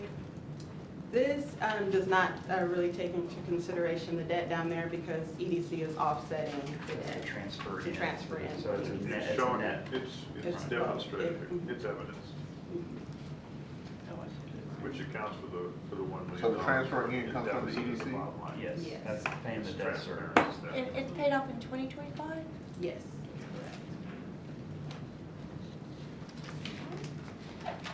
So FY19 proposed budget for the field house, operating revenues at 1.3 in the FY19 proposed column.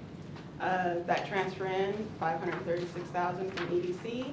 Operating expenses at 1.3 and the corresponding debt service payment there, 536. So we do have a net change here of $50,000 and ending fund balance at a negative 961,000. So starting to chip away at that deficit there. Proposed revenue changes are very minor here, but we will have increase in sponsorships for $10,000 and then some minor decreases in sports activity camps and then 20,000 decrease in the food court and store. Expenditure decreases are also happening here, overall by 60,000. And we've got admin and operations, a decrease of 35,000 of what they're spending, and a decrease in the food court expenses, sports activity camps, a decrease of 7,000.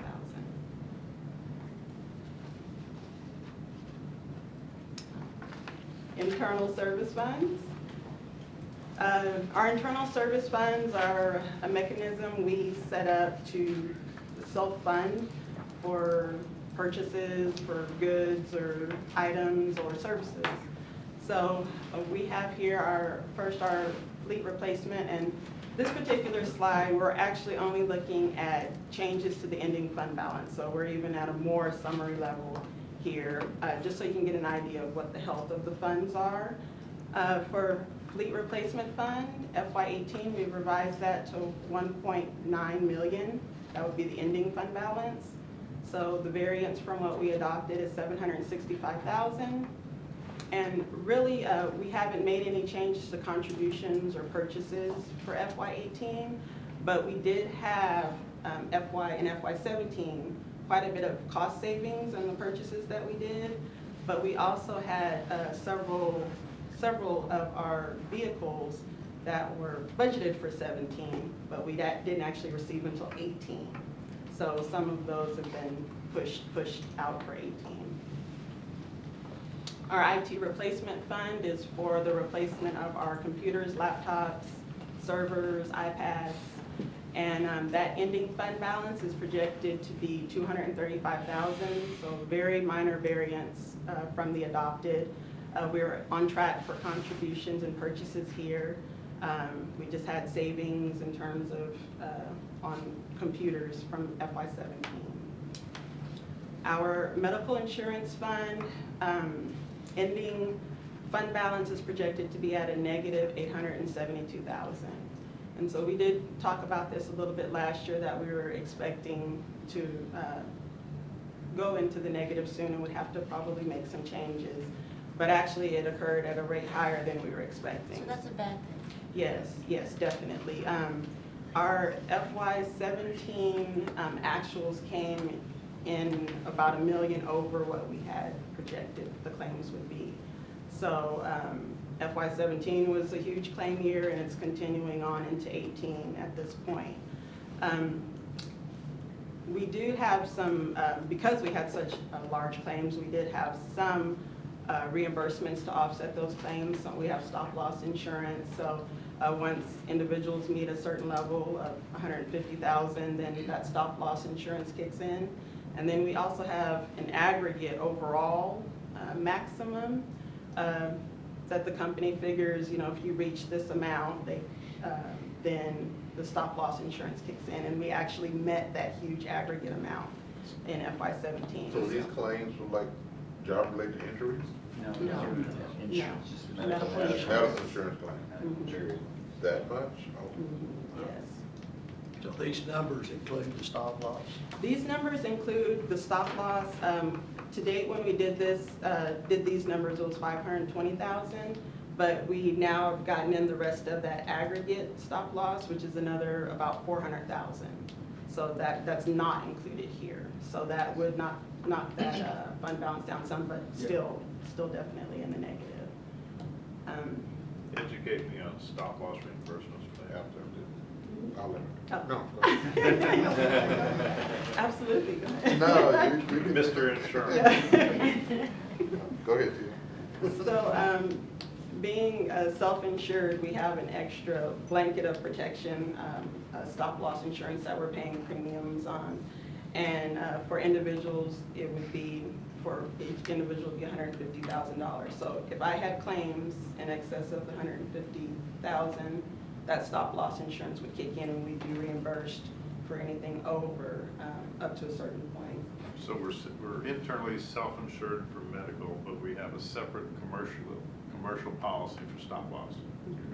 That's it. Got it. Partially self-funded. Partially self-funded, right? So, I'm dealing with insurance for other businesses, then I presume in years past, it's always been evaluated that it's less expensive to self-insure than to get a policy from a commercial insurer. Absolutely. We Yeah. had some very low claim years Yeah. prior, and we're able to benefit from that. The fund got to a very healthy balance at one point, and we were able to add back We've taken some heavy bit. losses last year, and we'd hoped it was a 1 year, but it's kind of continued into this year, so we're looking at some significant changes in Does that insurance. include moving the stop loss? You mean to fully insure? No, well, who set it at 150? Is that? That's is that the carrier. Carrier, okay. Okay, so the carrier, they don't have one that's above 150? Well, what they do is with some of the high claims, what they'll do is they'll take them out and they'll actually raise that aggregate amount, which means that's more cost to us then. And that's what they're doing with some of our claims, is that they have what they call them lasered them out. They take them out of the mix, which is 150, and they they set a higher deductible on them that we have to meet before we get any reimbursement. So that's not a good thing. Have quite a few of them been over the 150? No, I think it's only been a couple, just a handful, three. But we just went out for RFPs on all of our medical insurance products. We just met Tuesday with our insurance advisors on all of that, and so we're looking at some significant changes, and we are looking at the option of going fully insured, which means then that we won't be self-insured. How many employees do we have? About 300. About 325. Yeah. Oh my How many are on gosh. the plan? Yeah, 245 for a year. Partly- 325? Been there about full time. How many? I don't know how many people we have on the plan. Oh, that's on the plane. Oh, okay. How many? He said about, he Well, let Todd. There's about 257 on the. Oh, so it's 250. Some of them. Yeah, that's more. Small group. You said it, I didn't. Before you say it. Do the employees pay any portion of that? Yes, they do. What's the split? It varies depending on the amount of coverage, whether it's employee only or employee and spouse or employee and family. So what would employee and family be? I don't remember the numbers. Something like We have two different plans. Employee pays 60, city pays 40, roughly. Best I remember, it's something like a 60/40. But employee is bearing the greater cost. Yes, I think so. A lot of things we're looking at. I mean, medical insurance, as you know, is going up. And so we're looking at a lot of different things to try to control our costs. And we have been over the years looking at those things. But we know we're going to have to make some changes, significant changes. You're going to stick with the health savings account? Is that still going to be an option? Yes, I will probably keep that. We have a high deductible plan right now. It's one of our plans. There's not a lot of difference between it and the other one, so we don't get a lot of people taking advantage of it. And that's one of the things that we've said what we need to do is to separate those more on the cost basis to get more people, incentivize more people to go onto the HSA high deductible.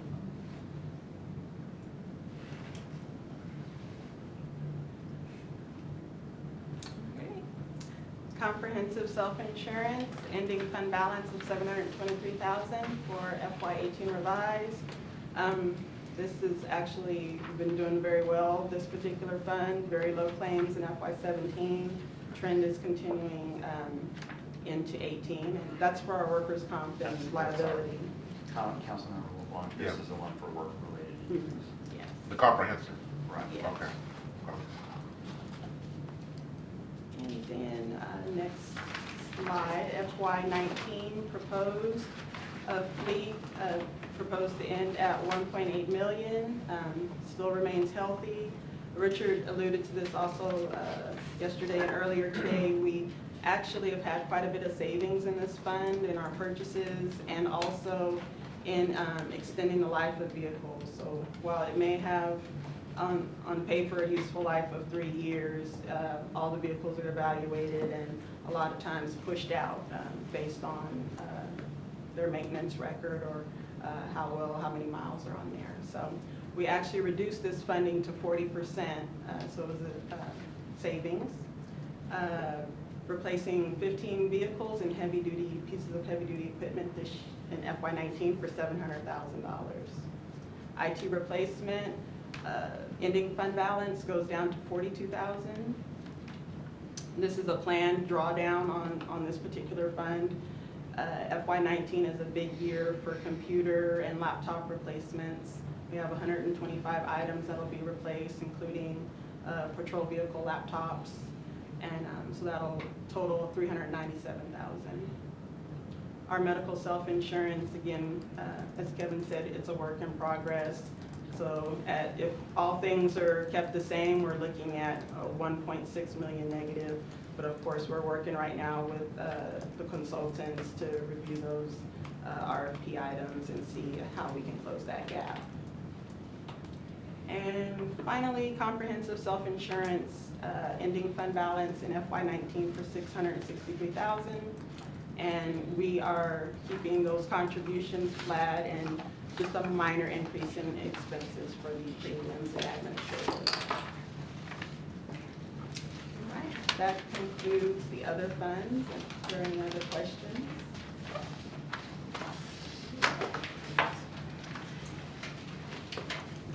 Does everybody want a 10-minute break? Sure. You okay? Yep. 10 minutes. Well, we'll call it This is our last one. 15 after. This is our last one. 15 after, please. Okay, well, thank you, Honorable Mayor and Council. I know that, again, I'm last this evening, so we'll try to move this along as quickly as possible. Done yet? Wait 5 seconds. Just another minute. You realize it. First of all, real quickly, I want to start out by telling everybody really where hot funds come from or how they're generated. They are a sales tax on room rentals from those who come in and stay in our hotels in our community. The city receives 7% and the state receives 6%. The maximum that can be charged for a hotel motel tax for any city is 13%. So we are capped at our 7% now, which is in line with most cities. In terms of how those funds can be used or allocated, that's something that the state has really cracked down on over the last probably 10 years. And in fact, the Texas Hotel Lodging Association is an association that they partnered with that really kind of oversees those funds to ensure that the cities or third parties are really utilizing those according to law. So in terms of state law, there's really a two-part test that every expenditure of local hotel tax can be used for. First and foremost, every expenditure must directly promote tourism and the convention and hotel industry. So that's first and foremost. Secondly, the expenditure must fit into one of the categories, and we'll go through those here just quickly in terms of how they can be used. So if the activity does not first directly enhance and promote tourism in the convention hotel industry, basically put heads in beds, if it doesn't do that first and foremost, then it does not qualify for hotel taxes. And again, the key is heads in beds. So really overall, how does the state define tourism? And you can see there under state law, Texas state law is guiding or managing individuals who are traveling to a different city, county, state, or country. So those events and those activities that are community related that you know, Jack, John, and Betty who live locally go to, those do not qualify for funding under state law. Oh, I'm sorry. So going into further detail in terms of the criteria one, again, directly promote tourism and directly promote the convention and hotel industry. In terms of how do they go about meeting that criteria, there's no statutory formula in terms of determining the level of impact an event must have to satisfy that. So in other words, they have to at least put heads in beds, but they do like, the state does like you to look at the correlation between the amount of hotel motel taxes that funds an event and the actual number of hotel rentals that the event brings in. So you can see there again, I told you earlier that the Texas Hotel Lodging Association has really partnered with the state, and you can see what their opinion is, and that was in your presentation that was sent out, so I really won't go too far into that. Criteria 2, every expenditure of the hotel occupancy tax must clearly fit into one of the 9 statutories provided, the categories, as we talked about earlier. And we'll go through those real quickly. The 9 categories, funding the establishment, improvement, or maintenance of convention center or visitor information center. That is one of the ways that we are, as Tia spoke about earlier and Mr. Huckman did as well, for the conference center study, that is how those funds qualify under this tax. Second, paying the administrative costs for facilitating convention registration. That can include everything from staff to the utilization of a facility or those items that are necessary to facilitate that purpose. Third, paying for advertising, solicitation, and promotions that attract tourists and convention delegates to the city and its vicinity. And really, that's what one of the things that the state and the Texas Hotel Lodging Association really likes to focus on in terms of those taxes being utilized, because if you're not promoting your event or your community to outside visitors, then the chance of them coming is pretty limited. So most of the events and activities, they really like to see a portion of those dollars being utilized as advertising. Fourth is the expenditures that promote the arts.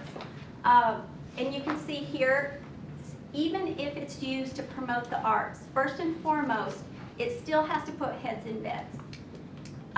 Again, what that level is at the discretion of the governing body, being the city council at this point.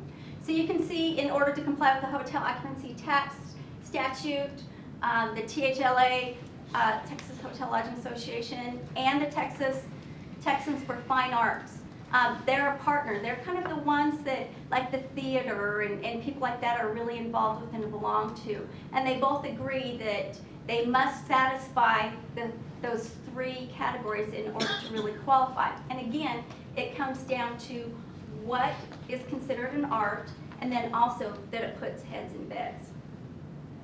Moving on, number 5, funding historical restoration or preservation programs. 6, funding certain expenses, including promotional expenses. Those are for counties with a population of fewer than 1 million. 7, funding the enhancement of upgrading existing sports facilities, and that is how we're able to use HOT funds for the external facade renovations that are taking place. Those funds cannot be used for just everyday maintenance, but they can be used for those expenditures that are going to lead to attraction of more visitors and utilization of those facilities. Number 8, funding transportation system for tourists.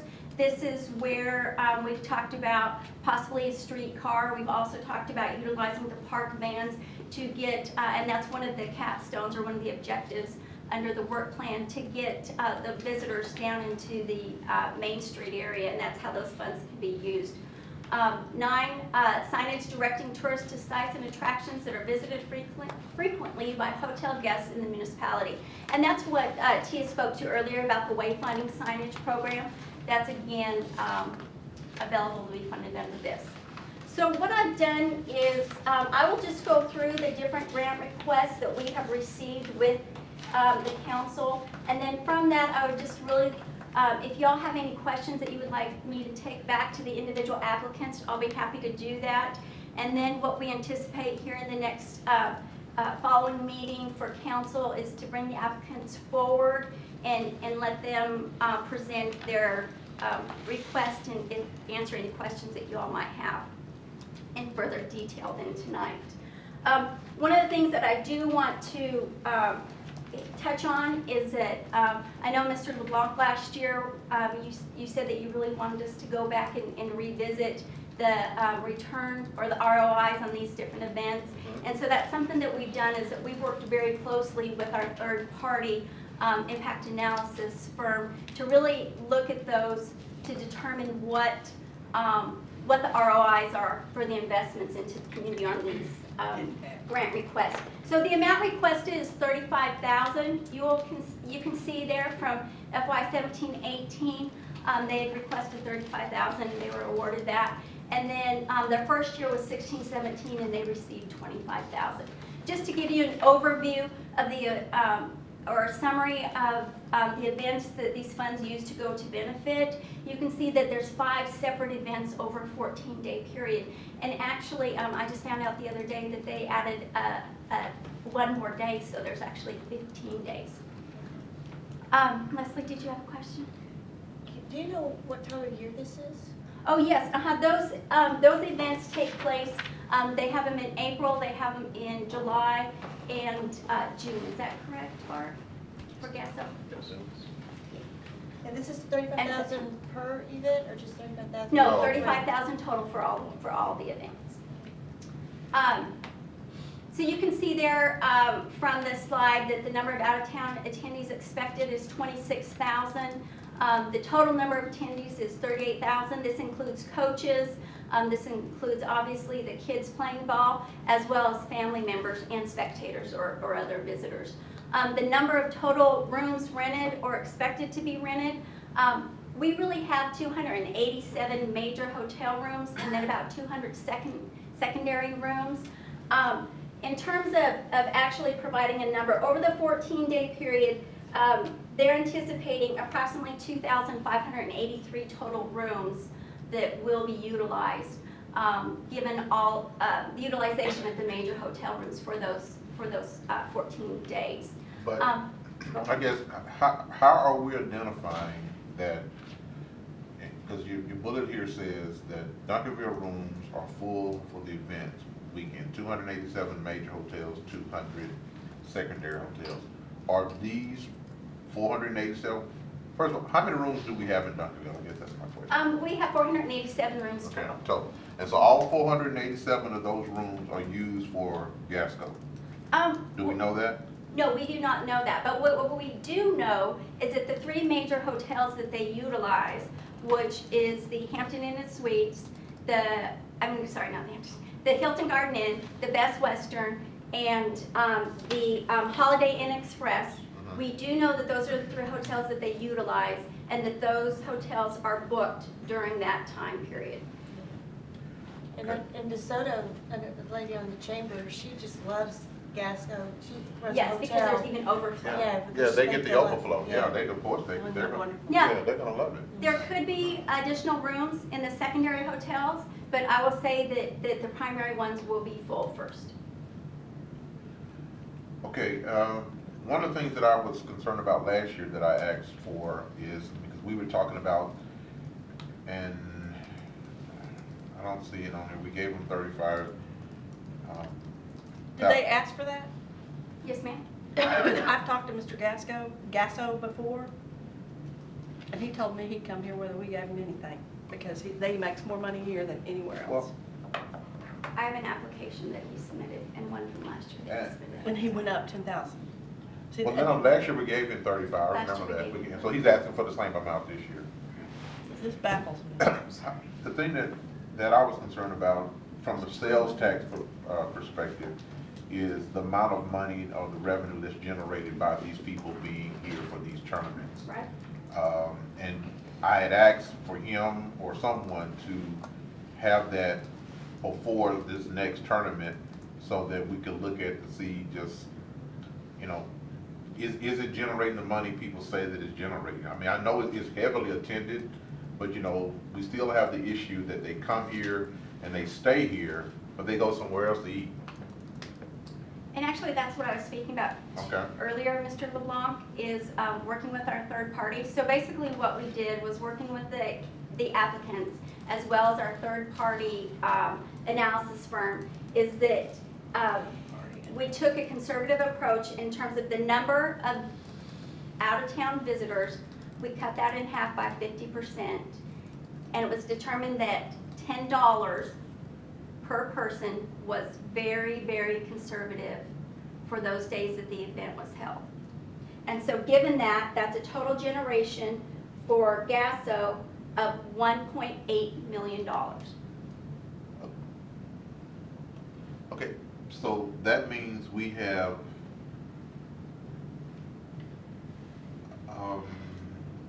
100, even if you do with the 12,000 attendees. So 13,000 times $10 times 14 days is 1.8 million. Okay, but what I guess, you know, the numbers are correct, but these people are not in Duncanville, they're in the region. And I think that's what kind of threw me off last year. I want to know about Duncanville. I'm not 1.8 million for the region. That's the number you're giving us right there, because all of those people, those 13,000 people, are not eating sales tax in Duncanville. Our consultant who does this Okay. analysis all over the country, they felt like that if we took the number of out-of-town visitors and we took that by 50% and we lowered it from $19 last year to a very conservative $10 per person for an expenditure per day, would be a fairly accurate So 15 estimate in terms of what is spent within Duncanville.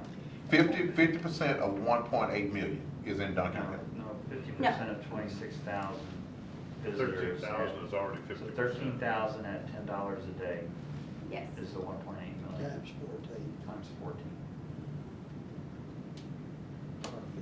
And what consultant are we paying? 13 times. Impact Data Research, they're the ones that conduct all of our impact analysis for the Economic Development Corporation as well.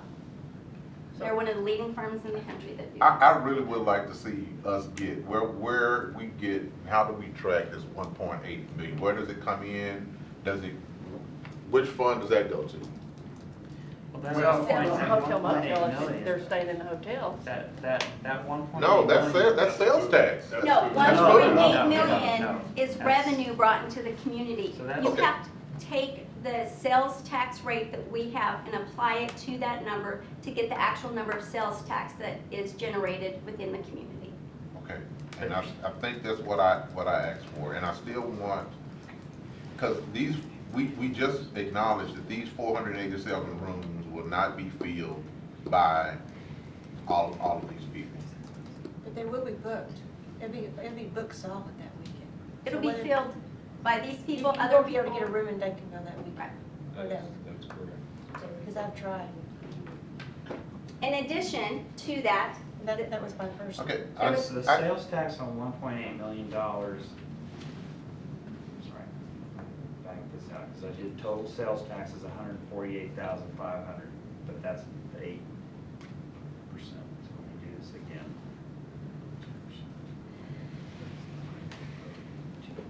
in addition, in terms of $36,000 36,000 in sales sales. tax.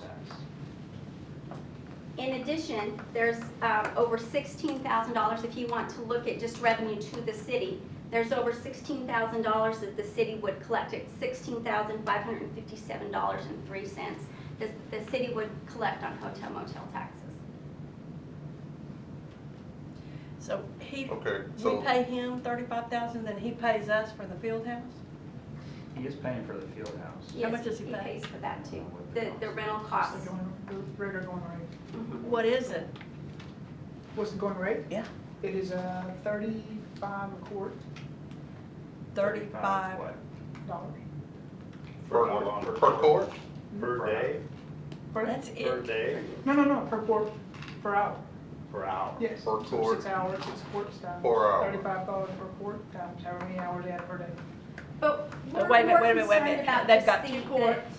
the long Okay, stretch well, court. I'm still, because 36,000 and 16,500 is not close to 1.8 million. No. That is just sales, No, that you is said- hotel motel tax that the city collects. In terms of the overall expenditure on hotel motel rooms within the community is actually $236,447.82. But 16,000 is Duncanville. 16,000 is our portion that we Duncanville. receive from Duncanville. hotel motel taxes. Duncanville. But when we look at these events, we don't just look at them in terms of what the city Well, collects as revenue. We look at how it impacts the overall community well, in general. and I want us to, but I want us to be more concerned about money, things that we're doing that's gonna generate revenue to Duncanville, because we said earlier yesterday, we were talking about how the sales tax and all this stuff will alleviate the tax burden off the people, off the residents. And so that's why I'm concerned about things or monies that's gonna take that tax burden off our citizens. So that's why I'm just trying to get a clear understanding. And as I said, 16,500 for Duncanville and 36,000 for sales tax is much, way off of 1.8 million. So, The where, $1.8 million though Is is going into Duncanville to the businesses. So they get a What- boom. Projected. So they get a That's boom. estimated, that's estimated dollars spent in Duncanville. So that's helping all of the. 1.8 million Yeah. estimated spend So in that's Duncanville. the restaurants, Sonic, that's the Burger shops. King, That's assuming that those people are spending $10 a day, which is probably a conservative It's very number. If you're going out to eat, and, for $10, that's pretty good for a whole day. So that is direct dollars to our businesses in Duncanville, which is helping them stay healthy, Okay, which is helping them stay in business, and that benefits the community as a whole. absolutely, absolutely. So if $1.8 million is being spent in Duncanville, that's what everyone is saying, correct?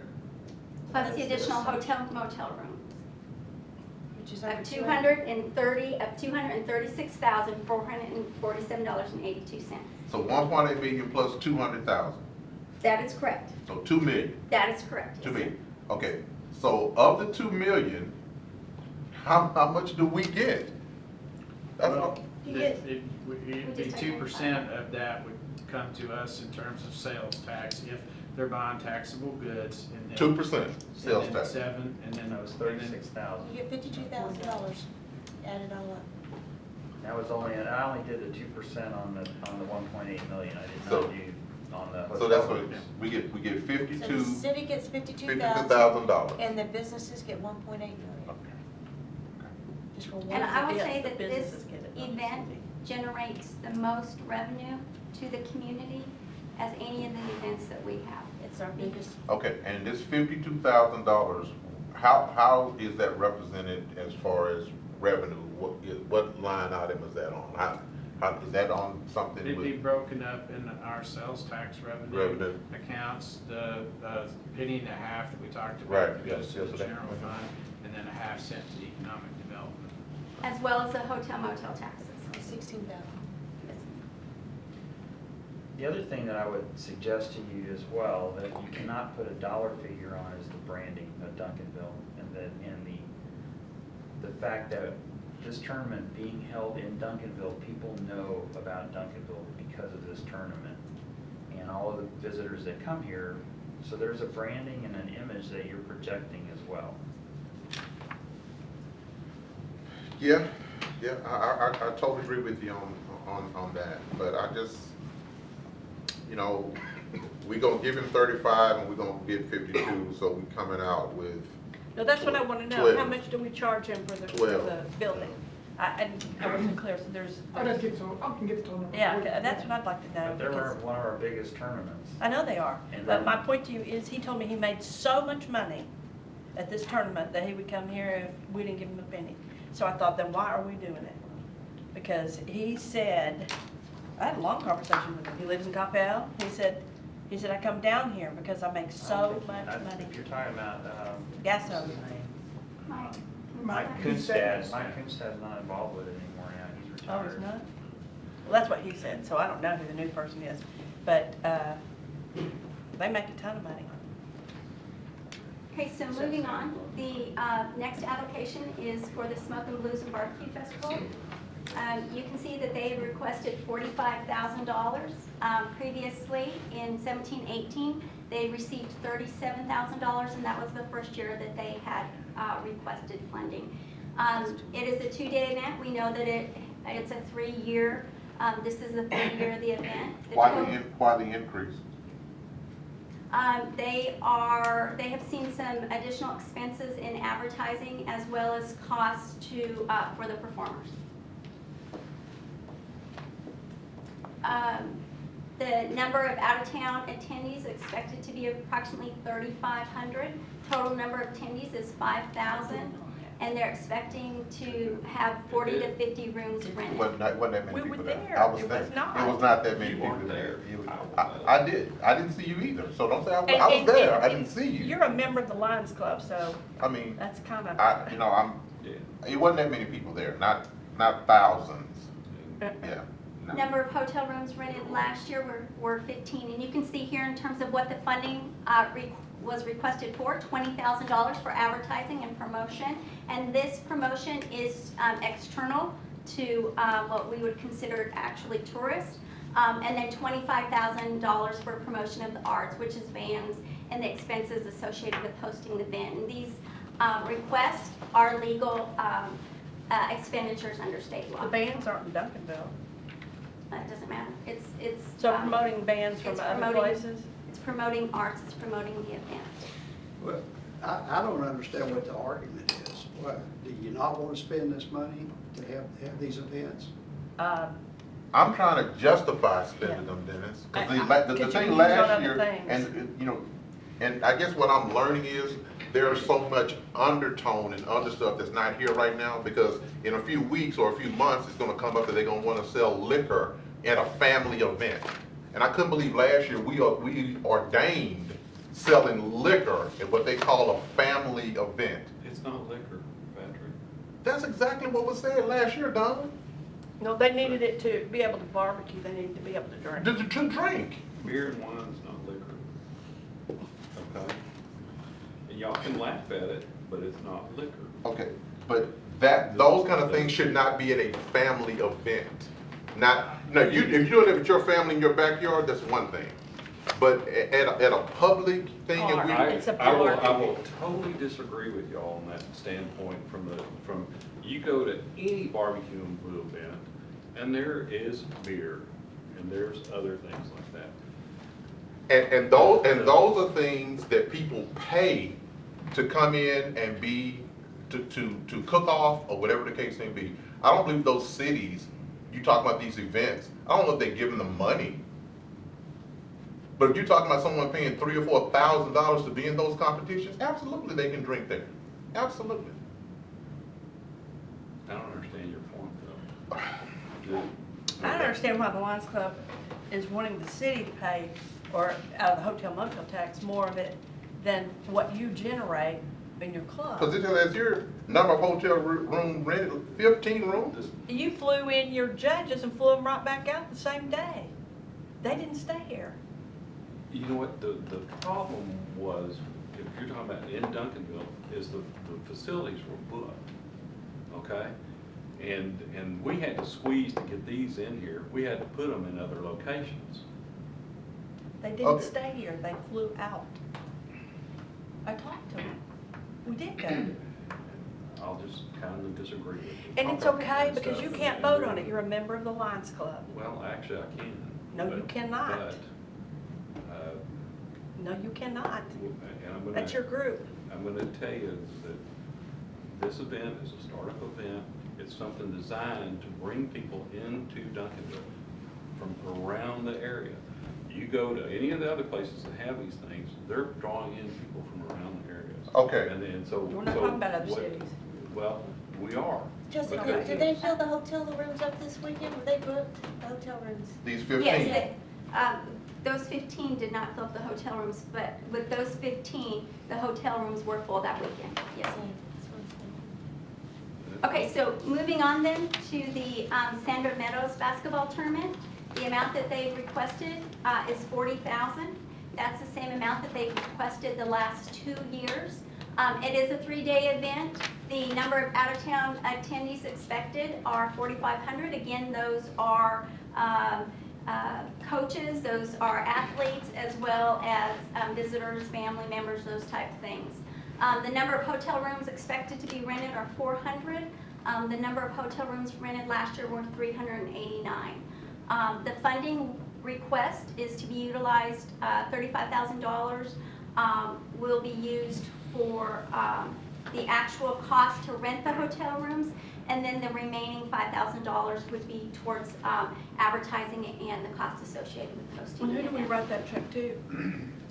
It goes to the Sandra Meadows Foundation. No. Who accepts the check for the Sandra Meadows Foundation? Steve Martin with the Chamber of Commerce. Why does that matter? And don't I remember seeing canceled checks from him to the hotels? Yes, ma'am. He provides those in his post-event activity report, which every event does. They have to provide that post-event report that shows the activities, how the funds were utilized, receipts, paid receipts, and things like that. Now we move into the fine arts. The Duncanville Community Theater, they are requesting $30,000. You can see that they're not requesting an increase. It's been the same the last 2 years as well. The total number of attendees expected are about 2,300. The total number of rooms rented are 10 and previously, and then they expect also 10 to be utilized this year as well. 15, yes ma'am. When is that theater gonna be paid off? Do y'all know? Has it been paid off? they're, it's paid off, yeah, I mean, they're We leasing. updated. Okay, they lease it from, Yeah. but it's paid off, okay. The total The 30,000. city owns that, owns that building. They And, pay for all the upkeep and the improvements. yeah, I question that too, why 45 to the Lions Club and 30 to the Duncanville Community Theater, because the entire city profits from that. And it's all year long. The $30,000, it's broke up. $15,000 is essentially the promotion of the arts, and then the remaining 15 goes to the production costs associated with putting on those activities. The Museum of International Cultures has requested $35,000. In FY 17-18, they received $30,000, and in 16-17, they received the $50,500. And then some of the council members remember that FY 16-17 was $25,000 for advertising, and then the remainder amount was for their sign that they have now in front of the building. They have approximately 25,000 attendees to the museum a year, and they're expected to rent 72 rooms. Last year they did rent 54 rooms. The funding requested will be utilized for $5,000 for registration of convention delegates, $20,000 for advertising, and then $10,000 will be promotion. Basically, the ability to host events and conventions there, so that the costs associated with that. All those costs are legal and qualifying under state law. So at this point, what I'd like to ask the council is at the council meeting that we bring these individuals back, do you have any specific questions for any of them that I can provide to them so that they can be prepared ahead of time? Will they be here? Yes, sir, they will be. Yes, sir. Have you talked to Amy at the theater recently? We receive an activity report frequently from them, yes, ma'am. Well, I ran into her and she said something to me, and I don't know if that was before or after she filled out her paperwork, that she was going to have to hire somebody else to help.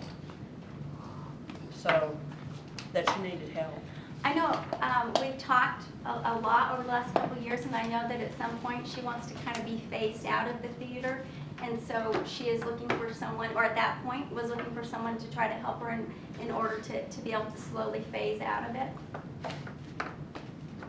But I don't know, she's pretty excited about it, so I don't know if that'll really happen or not. I bet she can't get it out of her blood. So. And I think that's true. I think she loves it and that's what she wants to do, but she just said she's overwhelmed because they have a business, she and her husband, and so she tries to do that in the theater, and she said, I've got to have help, and I need help, and so I don't know if that's before she made this application or not. And you can give the arts up to 15% Yes. of the hotel motel tax Yes, ma'am, that's the maximum that they can receive. for the arts. So, and the same with the building at the Museum of International Culture. Mary Faye has said that she's leaving that building to the city when she goes. So it's behooves us to. Well, in response to Jessica's question to us, do you have any questions that you would like her to pose to the applicants when they appear before us in front of council? We can just ask them? Oh, yes, Oh, sir, you sure. can. We just want to make sure that they had any information available if you had any specific questions. Absolutely, yeah. We can get those to you later. Oh, yes, ma'am. Yes, that would be fine. Okay, thank you very much. Okay, where are we? What does that say? 8:50, we are adjourned.